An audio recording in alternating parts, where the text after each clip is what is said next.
পরিচ্ছেদ আমার গুরুর আশ্রমে কয়েক বছর। যাক, শেষ পর্যন্ত তুমি এসেই পড়লে দেখছি। সামনে বারান্দা, তার পিছনে বসবার ঘর। সেখানে মেঝেতে বাকছালের আসনে বসে শ্রী যুক্তেশ্বরজি আমায় সাদর সম্ভাষণ জানালেন বটে, কিন্তু তাঁর স্বর উত্তাপবিহীন, ভাব আবেগশূন্য। নতজানু হয়ে তাঁর পদধূলি গ্রহণ করে বললাম, আগে হ্যাঁ গুরুদেব, আপনার চরণে এখন আশ্রয় নিলাম। তা কি করে হয় বলো?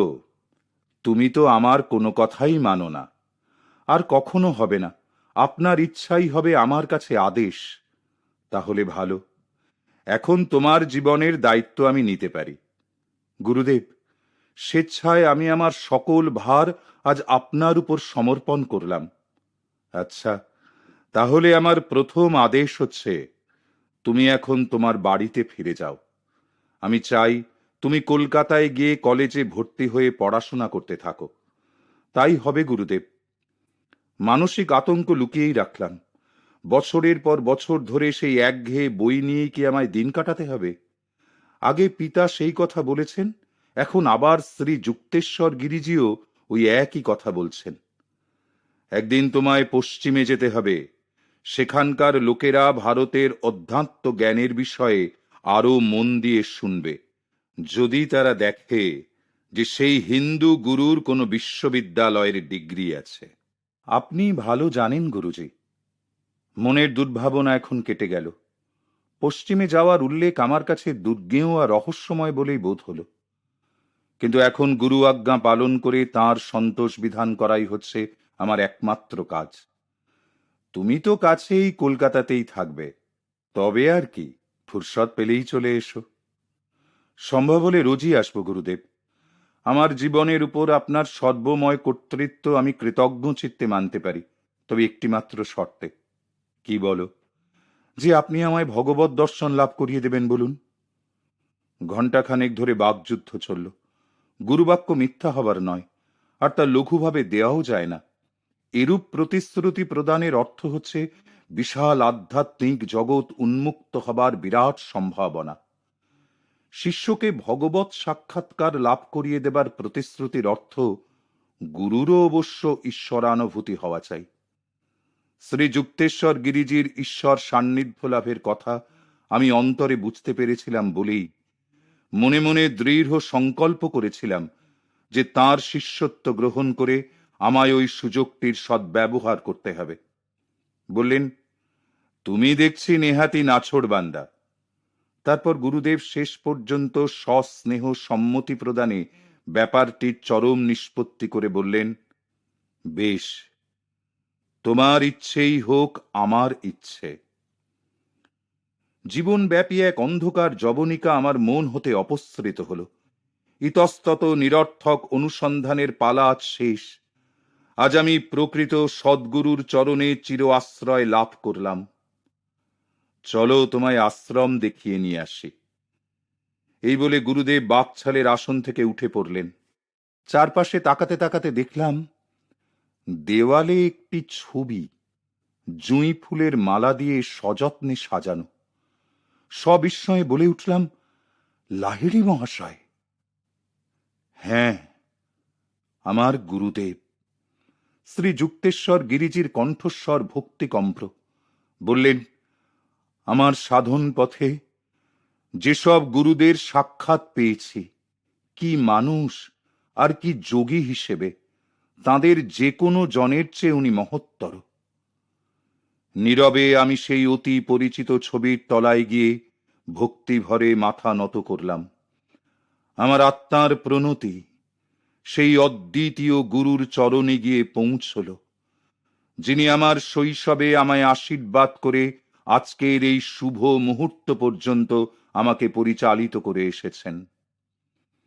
গুরুদেবের সঙ্গে আমি তাঁর বাড়ি আর তাঁর সংলগ্ন জায়গা জমি ঘুরে দেখলাম। আশ্রম বাড়িটি বেশ বড়, প্রাচীন ধরনের আর সুগঠিত। বড় বড় থাম দিয়ে ঘেরা উঠান, বাইরের দেওয়ালগুলি শ্যাওলা পড়া। সমতল ছাদের উপর পায়রার দল সব উড়ে বেড়াচ্ছে। আশ্রমের নানা অংশ দখল করে তারা বেশ নির্ঝঞ্ঝাটে বাস করছে। পেছন দিকের বাগান আম, কাঁঠাল, কলা ইত্যাদি নানা জাতীয় ফলের গাছে সাজানো। দোতলা বাড়িটির 3 দিকের ঘরগুলি উঠানের দিকে মুখ করা। তার বারান্দা রেলিং দিয়ে ঘেরা। বড় বড় থামের উপর খুব উঁচু ছাদওয়ালা ঠাকুর দালান। গুরুদেব বললেন, এখানে দুর্গা পূজা হতো। একটি সরু সিঁড়ি শ্রী যুক্তেশ্বর গিরিজির বসবার ঘরে গিয়ে পৌঁছেছে। রাস্তার ধারে ঘর সংলগ্ন একটি ছোট বারান্দা। আশ্রমের সাজসজ্জা সরল ও অনাড়ম্বর। সবই বেশ পরিষ্কার পরিচ্ছন্ন আর প্রয়োজনীয়। কতকগুলো বিলাতি ধরনের টেবিল চেয়ার আর বেঞ্চিও দেখা গেল। গুরুদেব সে রাতটা আশ্রমে থেকে যেতে বললেন। 2টি তরুণ শিষ্য নিরামিষ তরকারি আর খাবার দিয়ে গেল। শিষ্য 2টি আশ্রমে থেকেই শিক্ষা লাভ করছে। গুরুদেবের বাকছালের আসনের কাছে একটা কুশাসনে আমি বসেছিলাম। বললাম, গুরুজি, আপনার জীবনের কথা কিছু বলুন। মনে হচ্ছিল আকাশের তারাগুলো খুব কাছেই নেমে এসেছে, বারান্দার অদূরেই। গুরুদেব বলতে লাগলেন, সাংসারিক জীবনে আমার নাম ছিল প্রিয়নাথ কড়ার। এই শ্রীরামপুরেই আমার জন্ম। পিতা ধনী ব্যবসায়ী ছিলেন। তিনি এই পৈতৃক বাড়িটি আমায় দিয়ে গেছেন। এখন যা আমার আশ্রম। স্কুলের সাধারণ শিক্ষা আমার বেশি দূর এগোয়নি। আমার কাছে তা অত্যন্ত মন্থর আর অগভীর বলে মনে হতো।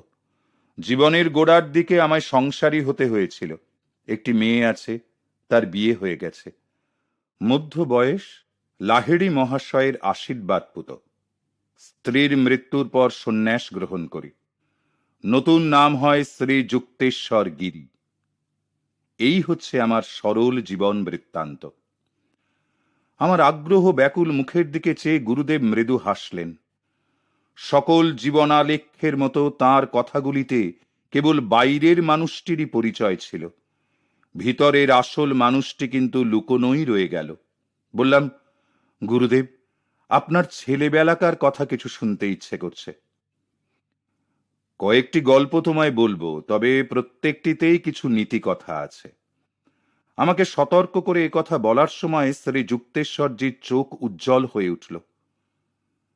তিনি বলতে শুরু করলেন, মা একদিন একটা অন্ধকার ঘরে ভূত আছে বলে আমায় ভয়ঙ্কর ভয় দেখাবার চেষ্টা করেছিলেন। আমি তখনই সেই ঘরে ঢুকে ভূত না দেখতে পেয়ে হতাশ হয়ে ফিরে এলাম। মা এরপর আর কোনোদিন আমাকে ভয় দেখানোর চেষ্টা করেননি। নীতি হচ্ছে, ভয়ের মুখোমুখি হয়ে দাঁড়াও, তাহলেই সব উৎপাত থেমে যাবে। ছেলেবেলাকার আরেকটা কথা মনে পড়ছে। একবার আমাদের এক প্রতিবেশীর একটা অত্যন্ত কুৎসিত কুকুর নিতে আমার ভয়ানক ইচ্ছে হলো। সেই কুকুরটাকে পেতে কয়েক সপ্তাহ ধরে আমি বাড়ির লোকেদের একেবারে উত্ত্যক্ত করে তুলেছিলাম। সেটার চেয়ে দেখতে আরো বেশি সুন্দর কুকুর দিতে চাইলেও তা কানে তুলতাম না। এর নীতি হচ্ছে, মোহ অন্ধ। এ প্রার্থিত বস্তুটিকে ঘিরে একটা কাল্পনিক আকর্ষণের মায়া জাল রচনা করে। তৃতীয় গল্পটি হল কিশোর মনের সৌকুমার্যের উদাহরণ। মাঝে মাঝে মাকে বলতে শুনতাম, কারোর কাছে কেউ চাকরি স্বীকার করলে সে তার কৃতদাসী হয়ে পড়ে। ওই ধারণা আমার মনে এমন দৃঢ়ভাবে বদ্ধমূল হয়ে গিয়েছিল যে বিবাহের পরেও আমি সব চাকরি প্রত্যাখ্যান করেছিলাম। পৈতৃক ধন আমি সব জমি জমাতেই লগ্নি করে খরচপত্র চালাতাম। এখানে নীতি হচ্ছে, শিশুদের সরল মনে সৎ আর সুস্পষ্ট উপদেশ প্রদান করা উচিত। শিশু বয়সের ধারণা বহুদিন মনে দাগ কেটে বসে থাকে। গুরুদেব শান্ত মৌনতায় ডুবে গেলেন। রাত একটু বেশি হতে একটি সরু খাটিয়ার উপর শোবার ব্যবস্থা করে দিলেন। গুরুর আশ্রমে প্রথম রাত্রির নিদ্রা বেশ গাঢ় আর মধুরী হয়েছিল। শ্রী যুক্তেশ্বর গিরিজি তার পরদিন সকালেই আমায় ক্রিয়াযোগে দীক্ষা দেবেন বলে স্থির করলেন। পিতা এবং আমার সংস্কৃত শিক্ষক স্বামী কেবলানন্দজি লাহিড়ী মহাশয়ের এই 2 জন শিষ্যের কাছে ইতিমধ্যেই আমি ক্রিয়াযোগ প্রণালী শিক্ষা করেছিলাম। কিন্তু গুরুদেবের মধ্যে ছিল রূপান্তর সাধনের শক্তি। তাঁর স্পর্শে যেন আমার সর্ব শরীরে একটা প্রচন্ড জ্যোতির প্লাবন বয়ে গেল। মনে হলো যেন কোটি সূর্য একসঙ্গে জ্বলে উঠল। এক অফুরন্ত আনন্দের বন্যা আমার অন্তরের অন্তঃস্থল পর্যন্ত প্লাবিত করল। পরদিন বিকালের দিকে আশ্রম থেকে বিদায় গ্রহণ করলাম। কলকাতার বাড়ির দরজায় প্রবেশ করবার সময় গুরুদেব যে আমার 30 দিনের মধ্যে ফিরবার ভবিষ্যৎবাণী করেছিলেন তা মনে পড়ে গেল। উড়ন্ত পাখির আবার নিড়ে ফেরার টিটকারি, যা আমার আত্মীয় স্বজনের কাছ থেকে শুনব বলে ভয় করেছিলাম, তা অবশ্য কেউ বলেনি। চিলেকোঠায় ঢুকে যেন কেউ সশরীরে বর্তমান ভেবে ঘরের চারদিকে তাকিয়ে বললাম, ঠাকুর, আপনি তো সবই দেখেছেন। আমার ধ্যান ধারণা সাধনায় নানা বাধা বিপত্তি সব কিছু আজ আমি আমার সদ্গুরুর চরণে আশ্রয় খুঁজে পেয়েছি। শান্ত নীরব সন্ধ্যায় পিতার কাছে বসেছিলাম। পিতা বললেন, বাবা, আজ আমরা দুজনেই সুখী। আমি যেমন দৈবক্রমে আমার গুরু খুঁজে পেয়েছিলাম, তুমিও আজ তেমনি তোমার গুরু খুঁজে পেয়েছ। লাহিড়ী মহাশয়ের পুণ্য হস্তই আমাদের জীবন চালিত করছে। তোমার গুরুদেব হিমালয়ের কোনো অনধিগম্য সাধু নন, নিতান্তই কাছের লোক। আজ আমার প্রার্থনা সফল হয়েছে। তুমি ঈশ্বরের খুঁজে বেরিয়ে আমার চোখের সামনে থেকে চিরতরে আড়াল হয়ে যাওনি। পিতা এও শুনে খুশি হলেন যে আমার নিয়মিত পাঠাভ্যাস আবার শুরু হতে যাচ্ছে। তিনি তার উপযুক্ত ব্যবস্থাও করে দিলেন। তার পরদিনই আমি কাছাকাছি স্কটিশ চার্চ কলেজে ভর্তি হলাম। খুব আনন্দের সময় কাটতে লাগলো। আমার পাঠকবর্গ নিশ্চয়ই সঠিক অনুমান করতে পেরেছেন যে কলেজের ক্লাসে আমার অতি অল্পই দর্শন মিলত। শ্রীরামপুর আশ্রমের আকর্ষণ আমার কাছে দুর্নিবার। গুরুদেব আবার নিয়মিত উপস্থিতিতে কোনো রকম প্রশ্ন করতেন না। পরম আশ্বাসের কথা, তিনি কলেজের কথা কদাচিৎ উত্থাপন করতেন। যদিও সকলে পরিষ্কার জানত যে পণ্ডিত হবার জন্য আমি তৈরি হইনি, তবুও মাঝে মাঝে অন্তত পাসমার্ক রেখে চলতাম। আশ্রমের দৈনন্দিন জীবনের ধারা প্রায় বৈচিত্র্যহীন, সহজ ও সরল। খুব ভোরেই গুরুদেবের নিদ্রা ভঙ্গ হতো। শুয়ে শুয়েই অথবা কখনো কখনো বিছানার উপর বসেই তিনি সমাধিস্থ হতেন। গুরুদেবের কখন নিদ্রা ভঙ্গ হতো তা জানা অতি সহজ ছিল, এবং তা হচ্ছে গভীর নাসা গর্জন হঠাৎ থেমে যাওয়া, দু একবার গভীর নিঃশ্বাস, হয়তোবা একটুখানি শরীরের নড়াচড়া, তারপর শ্বাস প্রশ্বাসীন নিস্তব্ধ ভাব। তখন তিনি গভীর যোগানন্দে মগ্ন। ঘুম ভাঙার সঙ্গে সঙ্গে প্রাতরাশ জুটত না। প্রথমে গঙ্গার ধারে খুব খানিকটা ঘুরে আসতাম। গুরুদেবের সঙ্গে সেই সব প্রাতভ্রমণ আজও মনে কত গভীর ও উজ্জ্বল হয়ে গাঁথা আছে। স্মরণ মাত্রই মনে পড়ে তার পাশে আমি। উষার অরুণ কিরণ জলে ছড়িয়ে পড়েছে, তার কণ্ঠস্বর কানে এসে বাজছে, উদাত্ত, জ্ঞান ও গম্ভীর। অতঃপর স্নান এবং তারপর মধ্যাহ্ন ভোজন। গুরুদেবের দৈনিক ব্যবস্থাপনার অধীনে আশ্রমের ব্রহ্মচারীদেরই সযত্নে রান্নাবান্না তৈরি করতে হতো। গুরুদেব ছিলেন নিরামিষাশী। সন্ন্যাস নেবার আগে অবশ্য মাছ ও ডিম খেতেন। শিষ্যদের কিন্তু তিনি উপদেশ দিতেন, শরীরে যা সয় সেই রকম সাদাসিধে জিনিসই খাওয়া উচিত। গুরুদেব ছিলেন স্বল্পাহারী। আহার ছিল ভাত, একটু হলুদ বা বিট অথবা পালমের রস দিয়ে রাঙানো, তাতে একটু ভয়সা বা মাখন গলানো ঘি, কোনোদিন বা মুসুর ডাল কিংবা একটু ছানার ডালনা আর নিরামিষ তরকারি, সবশেষে আম কিংবা কমলা লেবু, তার সঙ্গে একটু পায়েস অথবা কাঁঠালের রস। অভ্যাগতরা সব বিকালের দিকেই আসতেন। নানা অঞ্চল থেকে মানুষজন ওই শান্ত আশ্রমে নিয়ত আসতেন। গুরুদেব সকল অভ্যাগতকেই সৌজন্যের সঙ্গে অভ্যর্থনা ও আপ্যায়ন করতেন। যে সদ্গুরু নিজেকে আত্মা বলে জেনেছেন, যার কাছে দেহাভিমান বা অহংকার বলে কিছু নেই, তিনি সব মানুষের মধ্যেই এক অপরূপ সমতা খুঁজে পান। সাধুদের সমদৃষ্টির মূল হচ্ছে আত্মজ্ঞানে। সদ্গুরুর উপর মায়ার পরিবর্তনশীল রূপ কোনো প্রভাবই বিস্তার করতে পারে না। অজ্ঞানী লোকদের বিচার বুদ্ধি বিভ্রান্তিকর। ভালো বা মন্দ লাগা যা তাদের বিচার বুদ্ধিকে বিভ্রান্ত করে, তার দ্বারা সদ্গুরু চালিত হন না। শ্রী যুক্তেশ্বর গিরিজি কোন রকম ক্ষমতাশালী ধনী বা বিশিষ্ট গুণসম্পন্ন ব্যক্তিকে আলাদা করে বিশেষ আপ্যায়ন করতেন না। আবার যারা দীন বা মূর্খ তাদেরও কোনো অবহেলা করতেন না। সত্য কথা তিনি বালকের মুখ থেকেও যেমন শ্রদ্ধার সঙ্গে শুনতেন, তেমনি ক্ষেত্র বিশেষে আত্মম্ভরী পণ্ডিতকেও প্রকাশ্যে অবহেলা করে চলতেন। রাত 8টার সময় নৈশ ভোজনের ব্যবস্থা ছিল। তাতে কখনো কখনো অপেক্ষমান অতিথি অভ্যাগতগণ যোগদান করতেন। গুরুদেব কখনো একলা খেতে বসতে পারতেন না। ক্ষুধার্ত বা অতৃপ্ত হয়ে কেউ তাঁর আশ্রম থেকে ফিরতে পারত না। অপ্রত্যাশিত অতিথি সমাগমে কখনো তিনি বিব্রত বা বিরক্ত হতেন না। তাঁর উদ্যোগী পরিচালনার গুণে সামান্য উপকরণও তখন রাজভোজ হয়ে দাঁড়াত। তিনি মিতব্যয়ী ছিলেন। তাঁর অল্প পুঁজিতেই অনেক কিছু ব্যবস্থা হয়ে যেত। তিনি প্রায়ই বলতেন, তোমার যা আছে তাই দিয়েই গুছিয়ে চালাবে। অতিরিক্ত খরচে নানা অসুবিধা আর হাঙ্গামার সৃষ্টি হয়। কি আশ্রমে উৎসবের আয়োজনের খুঁটিনাটি বিষয়ে, কি ঘরদুয়ার মেরামতের কাজে, কিংবা অন্য কোনো করণীয় ব্যাপারে বা কাজে গুরুদেব সৃজনী শক্তির মৌলিকত্ব প্রদর্শন করতে পারতেন। স্নিগ্ধ সন্ধ্যার শান্ত পরিবেশে গুরুদেবের সঙ্গে বহু তাত্ত্বিক আলোচনাই হতো। কালের বিচারে সেসব এক অক্ষয় সম্পদ। তার প্রতিটি বাক্য জ্ঞানের প্রখরতায় সমুজ্জ্বল।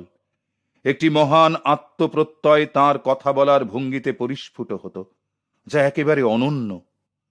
আমার জ্ঞানে তো তাঁর মতো বক্তা আমি আর কাউকেই দেখিনি। শব্দের আবরণে বাইরে প্রকাশ করার পূর্বে তাঁর চিন্তাধারাকে তিনি সদসদ বিচারের সূক্ষ্ম মানে পরখ করে নিতেন। সত্যের সারাৎসার, যা প্রায় শারীরিক গুণসম্পন্ন সর্বব্যাপী, তা আত্মার সৌরভের মতোই তার মধ্যে থেকে নির্গত হতো। সর্বদাই আমার মনে হতো যেন ভগবানের এক মূর্ত প্রকাশ আমার সামনে উপস্থিত। তার দেবত্বের গৌরব ভারে আমার মস্তক আপনা আপনি নত হয়ে আসত। যদি অপেক্ষমান অতিথিরা বুঝতে পারতেন শ্রী যুক্তেশ্বর গিরিজি সমাধিতে মগ্ন হয়ে পড়ছেন, তাহলে তক্ষুনি তিনি তাদের সঙ্গে আলাপ জুড়ে দিতেন। কোনো চমকপ্রদ ভঙ্গি বা ভাবে মগ্ন হয়ে পড়া বা আত্মজ্ঞান জাহির কখনো করতেন না। সর্বদাই ব্রহ্মানন্দে মগ্ন বলে ধ্যান ধারণার কোনো নির্দিষ্ট সময় তাঁর ছিল না। ঈশ্বর উপলব্ধি যার হয়েছে, সেই সদ্গুরু ধ্যানাভ্যাসের প্রাথমিক সোপান পূর্বেই অতিক্রম করেছেন। ফল ধরলে ফুল আপনা আপনি খসে পড়ে। তথাপি সাধু সন্তরা শিষ্যদিগের উৎসাহ বর্ধনের জন্যই সাধন ভজনের বাহ্য অনুষ্ঠান আদিতে লিপ্ত থাকেন। রাত গভীর হয়ে এলে পর শিশুর মতোই গুরুজি ঢুলতে শুরু করতেন। বিছানাপত্র করার বিশেষ কোনো হাঙ্গামা ছিল না। প্রায়ই তিনি একটা সরু লম্বা সোফায়, এমনকি বিনা বালিশেই শুয়ে পড়তেন। তার উপর তাঁর সেই সর্বদা ব্যবহার করা বাকছালের আসনটি পাতা থাকত।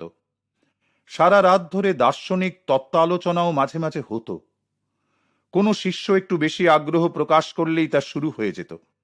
আমার তখন কোনো প্রকার ক্লান্তি বা ঘুমোবার ইচ্ছাও আসতো না। গুরুদেবের প্রাণবন্ত কথাই ছিল যথেষ্ট। সারা রাত আলোচনা চলবার পর হয়তো এক সময় বলে উঠতেন, ওহ, ভোর হয়ে গেছে, হে, চলো গঙ্গার ধারে একটু বেরিয়ে আসি। আমার বহু রাত ভোর জ্ঞানানুশীলনের এইভাবে অবসান ঘটত। শ্রী যুক্তেশ্বরজি সাহচর্যে থাকবার সময় গোড়ার দিকে আমার একটি প্রয়োজনীয় শিক্ষা লাভ হয়, কি করে মশার হাত এড়ানো যায়। বাড়িতে সকলেই রাত্রিতে মশারি ব্যবহার করত।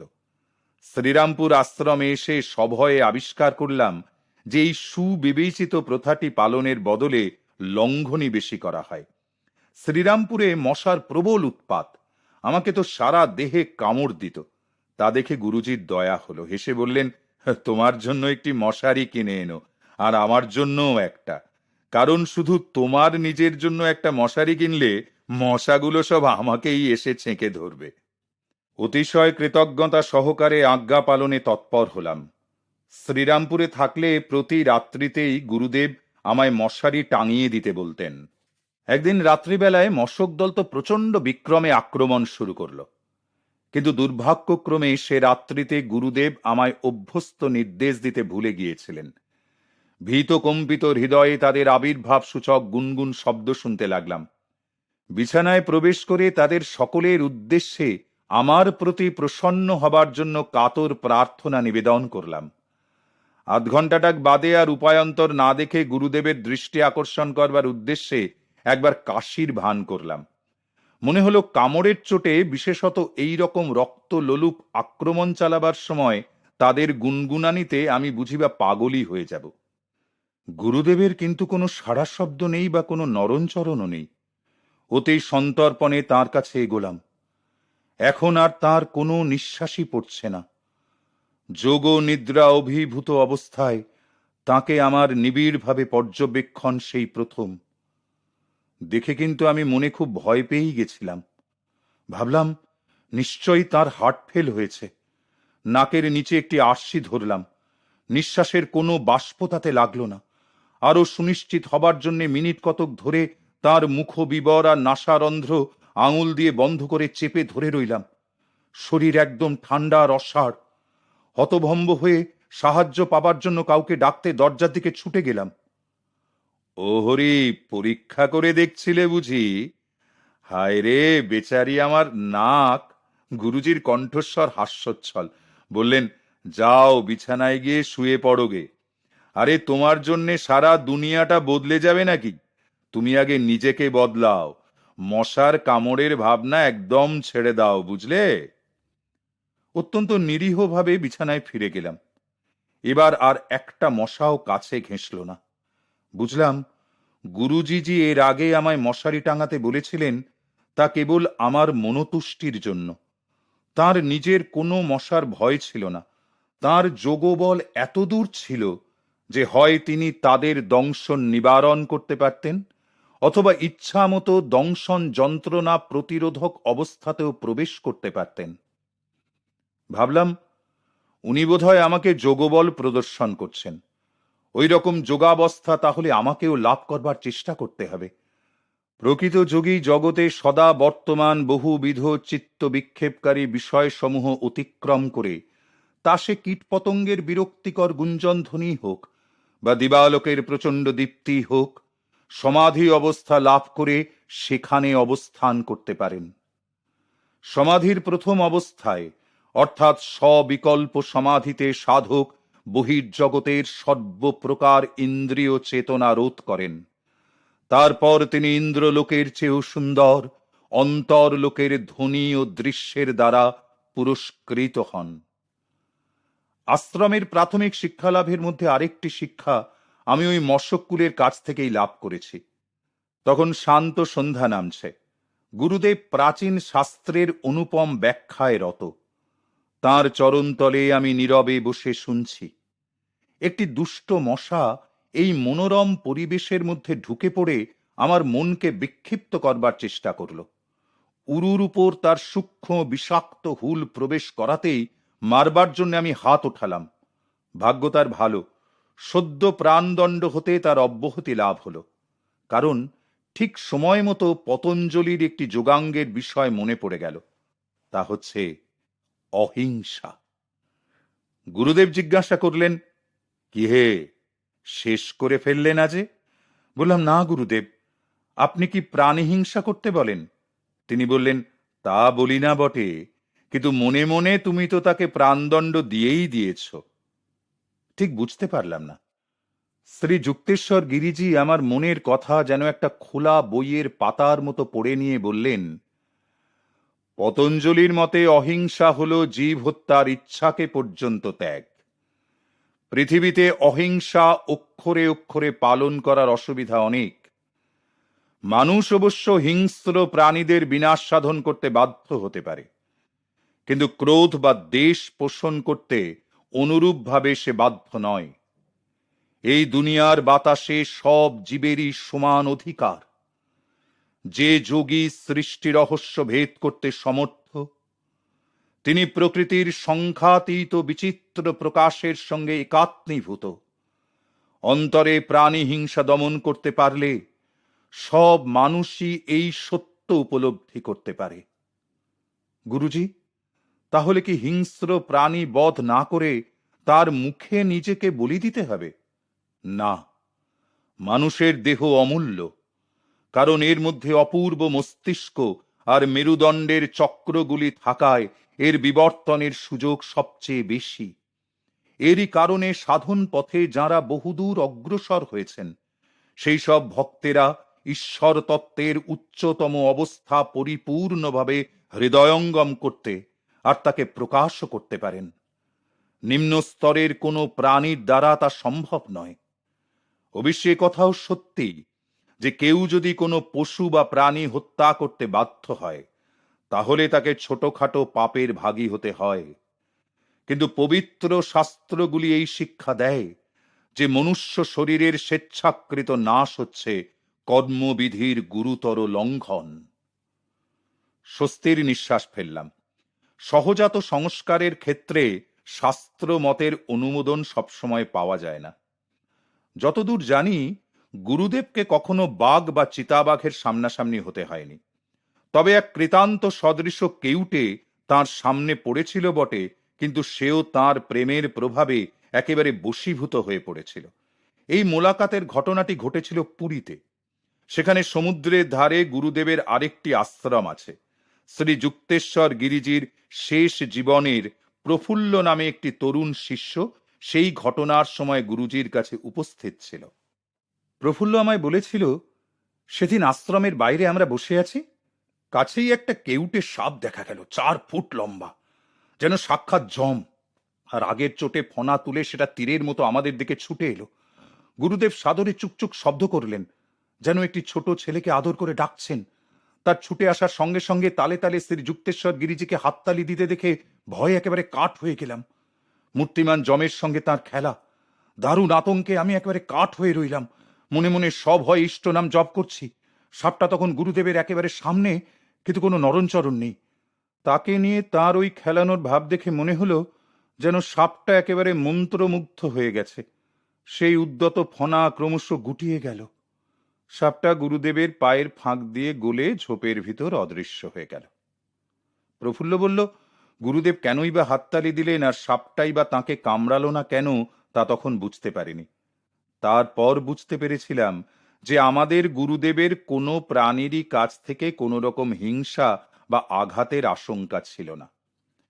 আশ্রমে থাকার সময় গোড়ার দিকে একদিন বিকেলবেলা দেখি যে শ্রী যুক্তেশ্বরজি খুব তীক্ষ্ণ দৃষ্টিতে আমার দিকে তাকিয়ে দেখছেন। বললেন, মুকুন্দ, তুমি তো ভয়ানক রোগা। তার কথাগুলো মনের খুব কোমল জায়গায় আঘাত করল।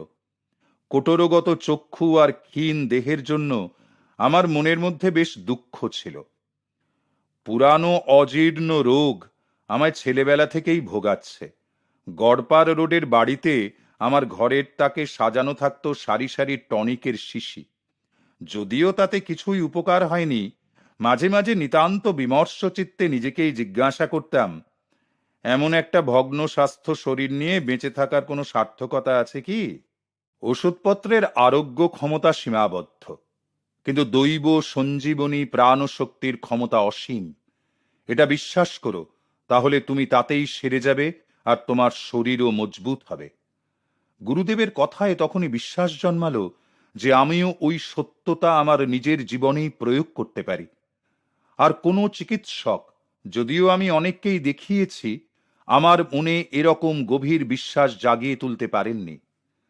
দিন দিন আমার স্বাস্থ্য আর শক্তি বৃদ্ধি পেতে লাগলো।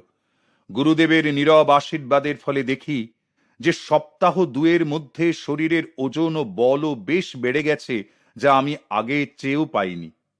আমার পেটের গোলমাল চিরদিনের জন্য দূর হয়ে গেল। পরেও বহু উপলক্ষে বহু লোকের বহুমূত্র, মৃগী, যক্ষা, পক্ষাঘাত প্রভৃতি সাংঘাতিক রোগের হাত থেকে গুরুদেবের দৈব শক্তিতে নিরাময় হওয়ার ঘটনা প্রত্যক্ষ করবার সুযোগ লাভ করেছিলাম। আমাকে সুস্থ করে তোলবার অল্প কয়েকদিন পরেই গুরুদেব একদিন বললেন, বহুদিন আগে আমারও ওজন বাড়াবার খুব আগ্রহ ছিল। একবার এক ভারী অসুখ থেকে সেরে উঠবার পর কাশিতে লাহিড়ী মহাশয়ের সঙ্গে দেখা করতে গেলাম। বললাম, গুরুদেব, দারুণ অসুখে পড়েছিলাম আর ওজনও ভয়ানক কমে গিয়েছে। তিনি বললেন, তাই তো দেখছি যুক্তেশ্বর, তুমি তো নিজেই নিজের রোগ ডেকে এনেছ, আবার এখন ভাবছো তুমি বড্ডই রোগা। যা আশা করেছিলাম তা থেকে দেখছি যে উত্তরটা সম্পূর্ণ অন্য রকম।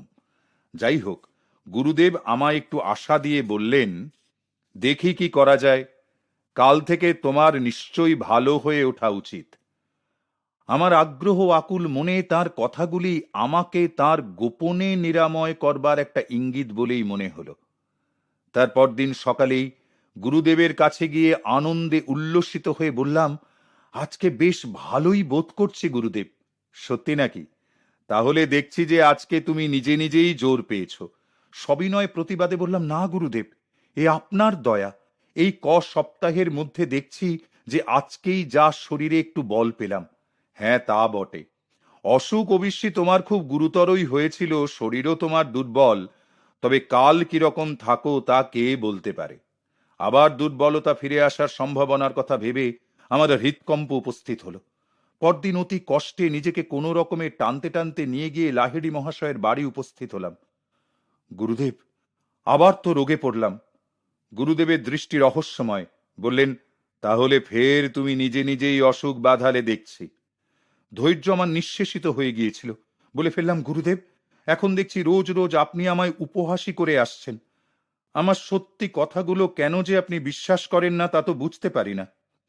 গুরুদেব সস্নেহে আমার দিকে তাকিয়ে বললেন, আসল ব্যাপার কি জানো? তোমার চিন্তাই তোমায় একবার সবল আর একবার দুর্বল করে দিচ্ছে। তুমি তো দেখেছ তোমার স্বাস্থ্য কেমন ঠিক তোমার অবচেতন মনের আশানুরূপ হয়ে দাঁড়িয়েছিল। বিদ্যুৎ অথবা মাধ্যাকর্ষণেরই মতো চিন্তাও হচ্ছে একটা শক্তি। মানুষের মন হচ্ছে সর্বশক্তিমান ভগবৎ চৈতন্যের একটা স্ফুলিঙ্গ মাত্র। আমি তোমায় দেখাতে পারি, তোমার শক্তিশালী মন যা কিছু গভীরভাবে বিশ্বাস করবে তা অবশ্যই সত্য হবে। লাহিড়ী মহাশয় যে অকারণে কিছু বলেন না তা জানতাম বলে আমি সশ্রদ্ধ সকৃতজ্ঞ চিত্তে তাকে বললাম, গুরুদেব ধরুন, আমি যদি চিন্তা করি যে আমি বেশ ভালো আছি আর আগেকার মতো গায়ের ওজনও হয়েছে, তাহলে কি ওই সব ব্যাপারগুলো ঘটবে? গুরুদেব আমার চোখের উপর দৃষ্টি স্থাপন করে গম্ভীরভাবে বললেন, নিশ্চয় তাই হবে, এই মুহূর্তেই হবে। আশ্চর্য, সঙ্গে সঙ্গে বোধ করলাম শুধু যে শরীরের বল বাড়ল তাই নয়, ওজনও বেড়ে গেল। লাহিড়ী মহাশয় আবার মৌনাবস্থায় ফিরে গেলেন। কয়েক ঘন্টা তাঁর চরণতলে অতিবাহিত করবার পর আমি মায়ের কাছে ফিরে এলাম। কাশিতে গেলে আমি সেখানেই থাকতাম। মা আমায় দেখে বললেন, বাছা, এ তোমার কি হয়েছে? শোথে ফুলে উঠেছ নাকি? মা তো তার নিজের চোখ দুটোকে বিশ্বাসই করতে পারছিলেন না। আমার অসুখের আগে শরীর যেমন হৃষ্টপুষ্ট ও বলবান ছিল, ঠিক তেমনটিই হয়ে দাঁড়িয়েছে। শরীরের ওজন নিয়ে দেখলাম যে মাত্র একদিনেই 50 পাউন্ড ওজন বেড়ে গেছে। সেটা কিন্তু বরাবরই রয়ে গেল। বন্ধু বান্ধব যারা সব আমার রোগা শরীর দেখেছিল, তারাও বিস্ময়ে অবাক হয়ে আমার দিকে চেয়ে রইল।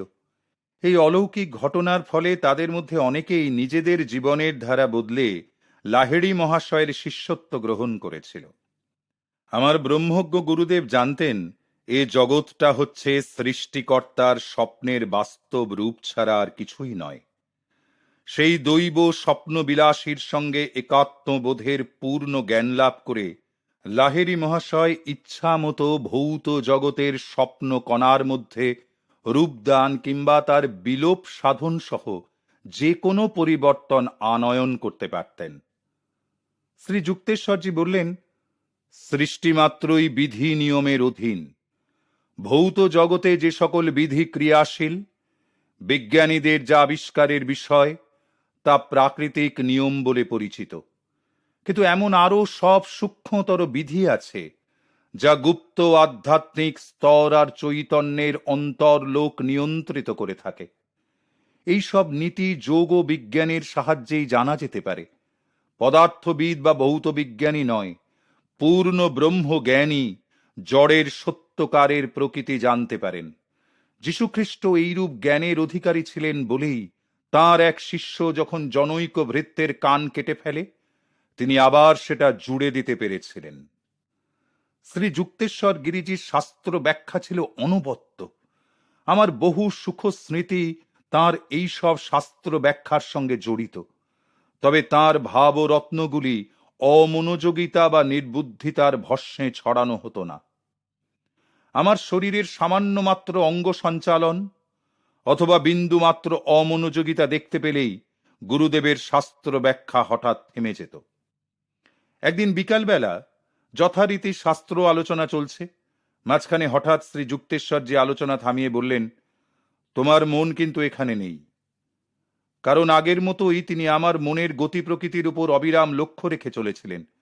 তবুও প্রতিবাদের সুরে বললাম, গুরুজি, আমি তো বিন্দুমাত্র নড়িনি বা আমার চোখের পাতাটি পর্যন্ত কাঁপেনি। আপনি যা বলেছেন তার প্রতিটি কথা আমি পুনরায় আবৃত্তি করতে পারি। তা হলেও তোমার মন কিন্তু সম্পূর্ণ আমার কথায় ছিল না। তোমার মন্তব্যের প্রতিবাদে আমি বলতে বাধ্য হলাম যে তোমার মনের পটভূমিকায় তুমি 3টি প্রতিষ্ঠান স্থাপনের চিন্তা করেছিলে। তার একটি হবে সমতল ভূমির উপর তপবনের মতো, একটি পাহাড়ের মাথায়, আর অন্যটি সমুদ্রের ধারে। ওইসব অস্পষ্টভাবে গড়া চিন্তাগুলো সত্যিই তখন আমার অবচেতন মনে উদিত হয়েছিল। ক্ষমা প্রার্থীর চোখে আমি তাঁর দিকে তাকালাম। মনে মনে ভাবলাম, তাই তো, এমন গুরু নিয়ে চলি কি করে যিনি আমার বিশৃঙ্খল চিন্তা রাশির মধ্যেও প্রবেশ করতে পারেন? গুরুজি বললেন, তুমিই তো আমায় সে অধিকার দিয়েছ।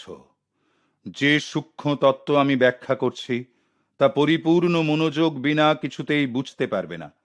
নিতান্ত প্রয়োজন না হলে আমি কখনো অন্যের মনের গহনে প্রবেশ করি না।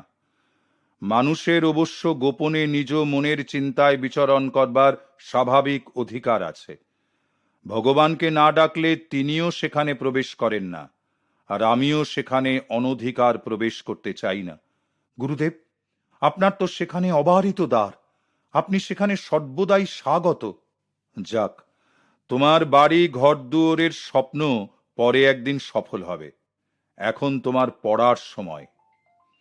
এইভাবে প্রসঙ্গক্রমে গুরুদেব আমার জীবনের 3টি ভবিষ্যৎ প্রধান ঘটনার বিষয় তাঁর নিতান্ত সহজ কথাবার্তার ভিতর দিয়ে প্রকাশ করেছিলেন। প্রথম যৌবন থেকেই 3টি বিভিন্ন পরিবেষ্টনের মধ্যে 3টি বাড়ির রহস্যময় ক্ষীণ আভাস আমার মনের মধ্যে প্রকাশিত হয়েছিল। গুরুদেব যেমনটি বলেছিলেন ঠিক তেমনভাবেই পর্যায়ক্রমে এই স্বপ্নগুলো বাস্তবে পরিণত হয়েছিল। প্রথমে হলো রাঁচির সমতল ভূমিতে বালকদের জন্য যোগ বিদ্যালয় স্থাপন। তারপর হলো লস এঞ্জেলসের পাহাড়ের মাথায় আমেরিকান হেডকোয়ার্টার্স। আর শেষে প্রশান্ত মহাসাগরের তীরে ক্যালিফোর্নিয়ার এনসিনিটাসের আশ্রম। গুরুদেব কখনো দাম্ভিকতা প্রদর্শন করে বলতেন না যে আমি ভবিষ্যৎবাণী করে বলছি যে এই এই ঘটনা ঘটবেই। বরং ইঙ্গিতে বলতেন, তোমার কি মনে হয় না যে এরকম একটা কিছু ঘটতে পারে? কিন্তু তার সরল উক্তির ভিতরেও যেন বিশাল শক্তি লুকানো থাকত। তার মুখনিঃসৃত বাক্য কখনো ভুল বলে প্রত্যাহৃত হতো না। ঈষৎ রহস্য আচ্ছাদিত হলেও তার ভবিষ্যৎবাণী কখনো মিথ্যা হতো না। শ্রী যুক্তেশ্বর গিরিজি ছিলেন প্রশান্ত মূর্তি, গম্ভীর প্রকৃতির, এবং আচরণেও তিনি খুব খাঁটি ছিলেন। তার মধ্যে অস্পষ্ট ভাব বা স্বপ্নালুতা ছিল না। একদিকে ছিল তার মৃত্তিকার উপর দৃঢ় পদক্ষেপ, আবার অন্যদিকে মস্তক যেন আকাশ স্পর্শ করত। করিতকর্মা লোকদের তিনি প্রশংসাই করতেন, বলতেন, সাধুগিরি মানে এ নয় যে বোবা হয়ে থাকতে হবে। ঈশ্বর অনুভূতি হলেই অকর্মণ্য হয়ে থাকতে হয় না। সদ্গুণাবলীর প্রত্যক্ষ প্রকাশেই তীক্ষ্ণ বুদ্ধির বিকাশ হয়। গুরুদেব আধি দৈবিক রাজ্যের বিষয় আলোচনায় অনিচ্ছুক ছিলেন। তাঁর একমাত্র অলৌকিক গৌরবোচ্ছটা হল তাঁর পরিপূর্ণ সরলতা। কথাবার্তায় চমকপ্রদ ব্যাপারের উল্লেখ তিনি একেবারেই পরিহার করে চলতেন। কাজে কর্মে তিনি স্পষ্টবাদী ছিলেন। অনেক গুরু হয়তো নানা অলৌকিক ব্যাপারের উল্লেখ করতেন বটে, কিন্তু কাজে কিছুই করে দেখাতে পারতেন না। শ্রী যুক্তেশ্বর গিরিজি কদাচিৎ সূক্ষ্ম বিধি নিয়ম সমূহের উল্লেখ করতেন, আর তা ইচ্ছামাত্র সব গোপনেই সাধিত করতেন।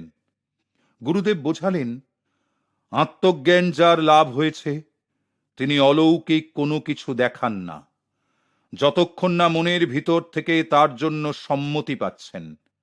ভগবান তার সৃষ্টি রহস্য যত্রতত্র প্রকাশ করা চান না।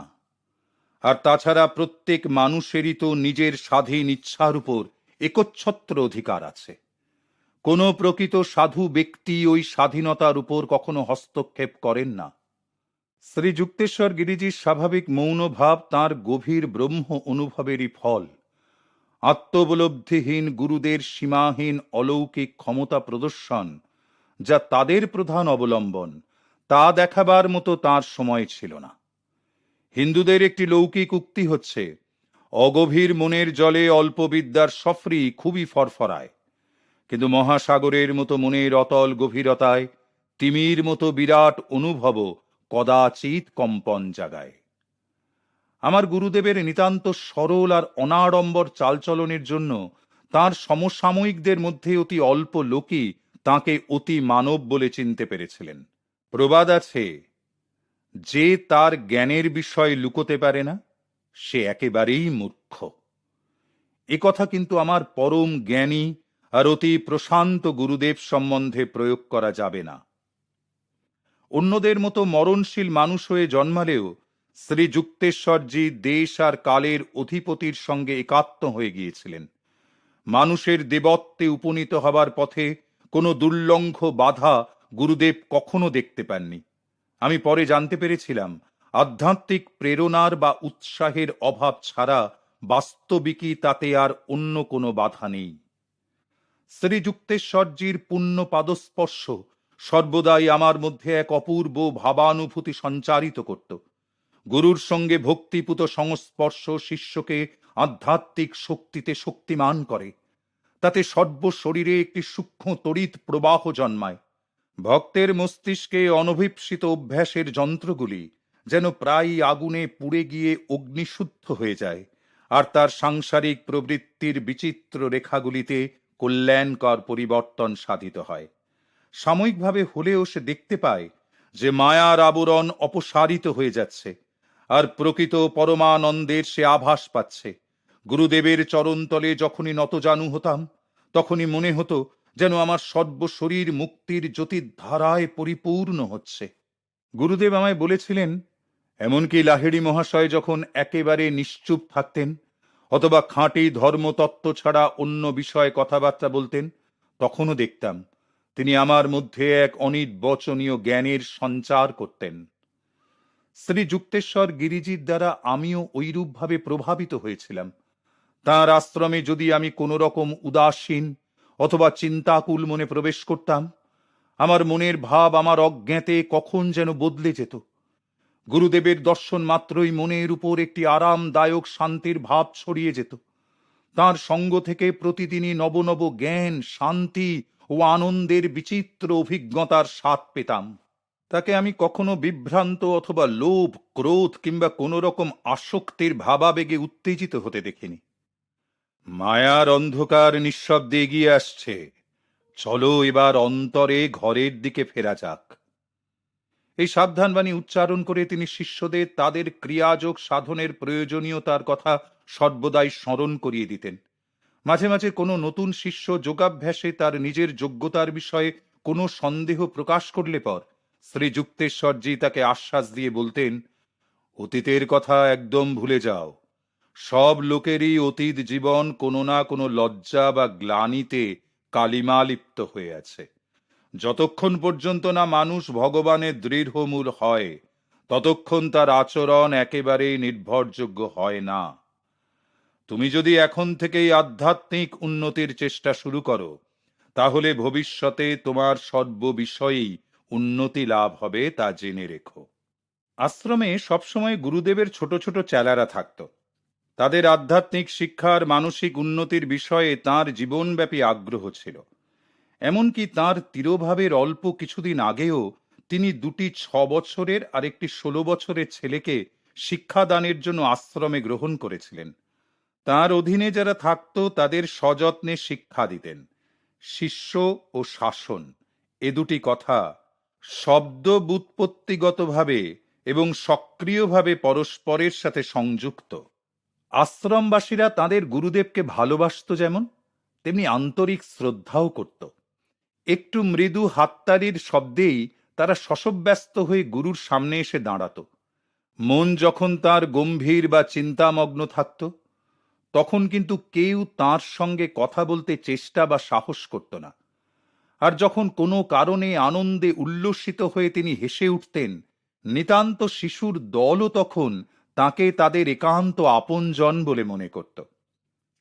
গুরুদেব কদাচিৎ কাউকে তার ব্যক্তিগত কোনো কাজ করে দেবার কথা বলতেন, কোনো চেলার কাছ থেকে কোনো সাহায্যই নিতেন না, যদি না তা আন্তরিকতার সাথে বা সানন্দে করা হতো।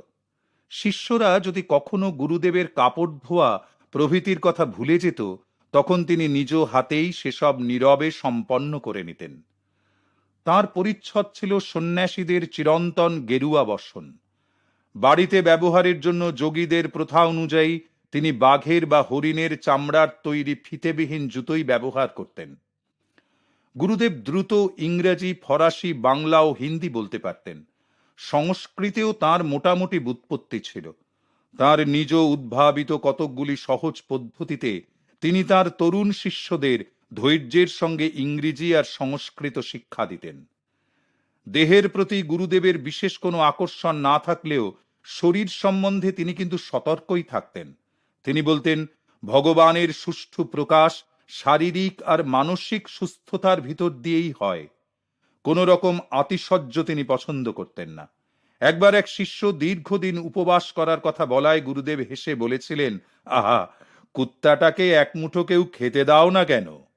শ্রী যুক্তেশ্বর গিরিজির স্বাস্থ্য খুব ভালোই ছিল। আমি তাকে কখনো অসুস্থ হতে দেখিনি। সাংসারিক প্রথার প্রতি শ্রদ্ধা প্রদর্শনের জন্যে শিষ্যদের ইচ্ছা করলে তিনি ডাক্তার ডাকতে অনুমতি দিতেন।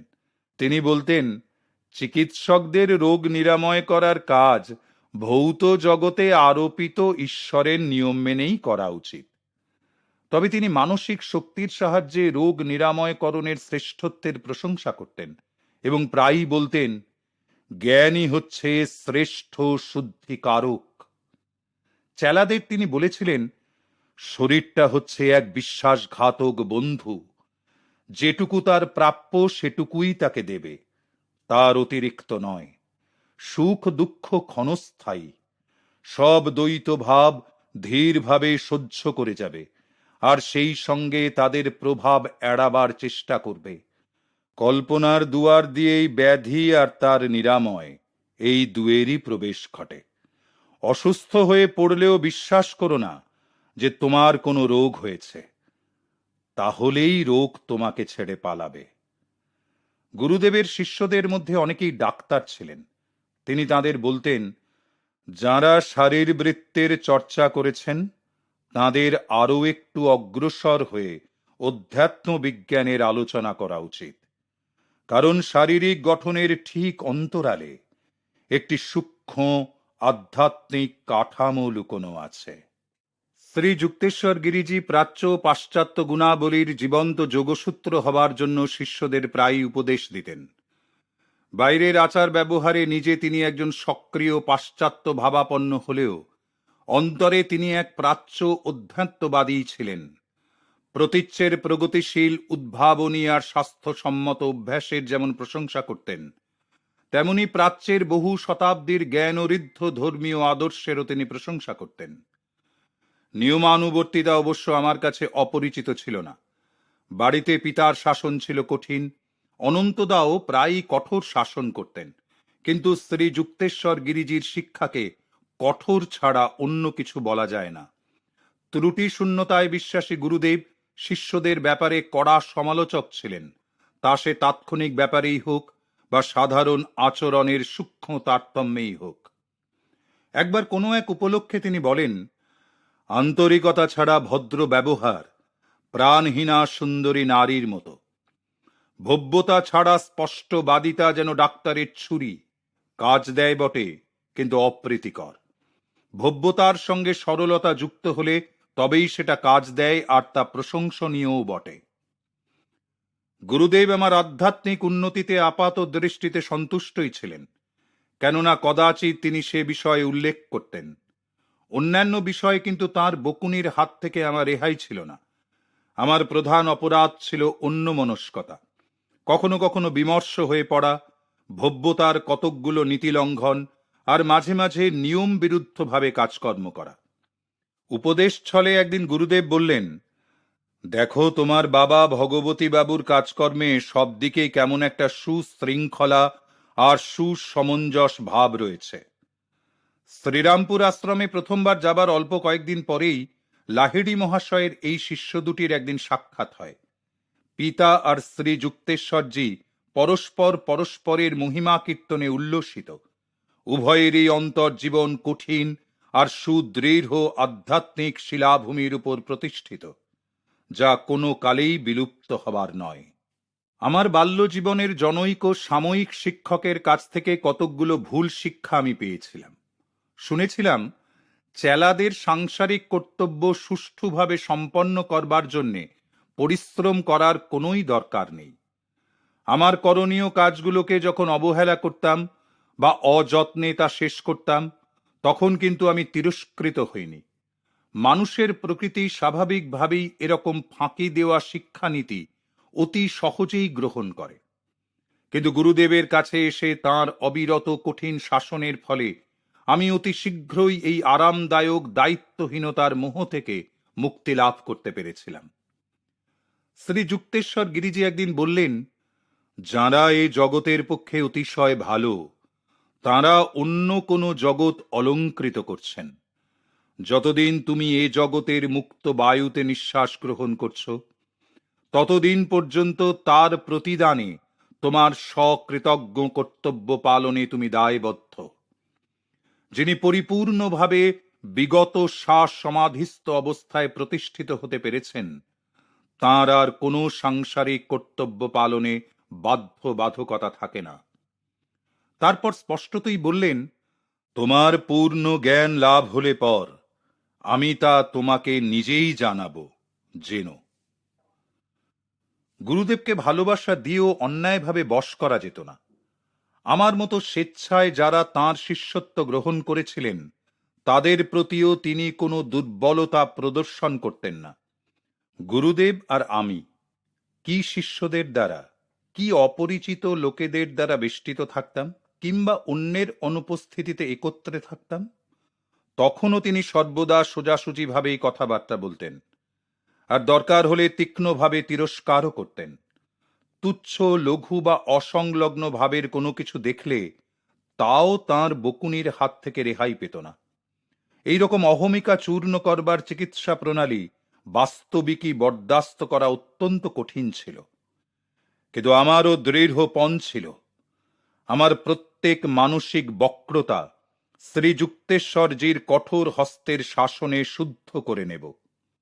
তিনি যখন আমার মধ্যে বিরাট পরিবর্তন সাধন করবার কাজে নিযুক্ত, তখন বহুবারই আমায় তাঁর শাসনদণ্ডের তলায় মাথা পেতে দাঁড়িয়ে কম্পান্বিত হতে হয়েছে। গুরুদেব আশ্বস্ত করে বলতেন, আমার কোনো কথা তোমার যদি পছন্দ না হয়, তবে যে কোনো সময় তুমি চলে যেতে পারো। তোমার উন্নতি ছাড়া আমি আর অন্য কিছু চাইনি। মনে হয় যদি উপকার হচ্ছে, তবে থাকতে পারো।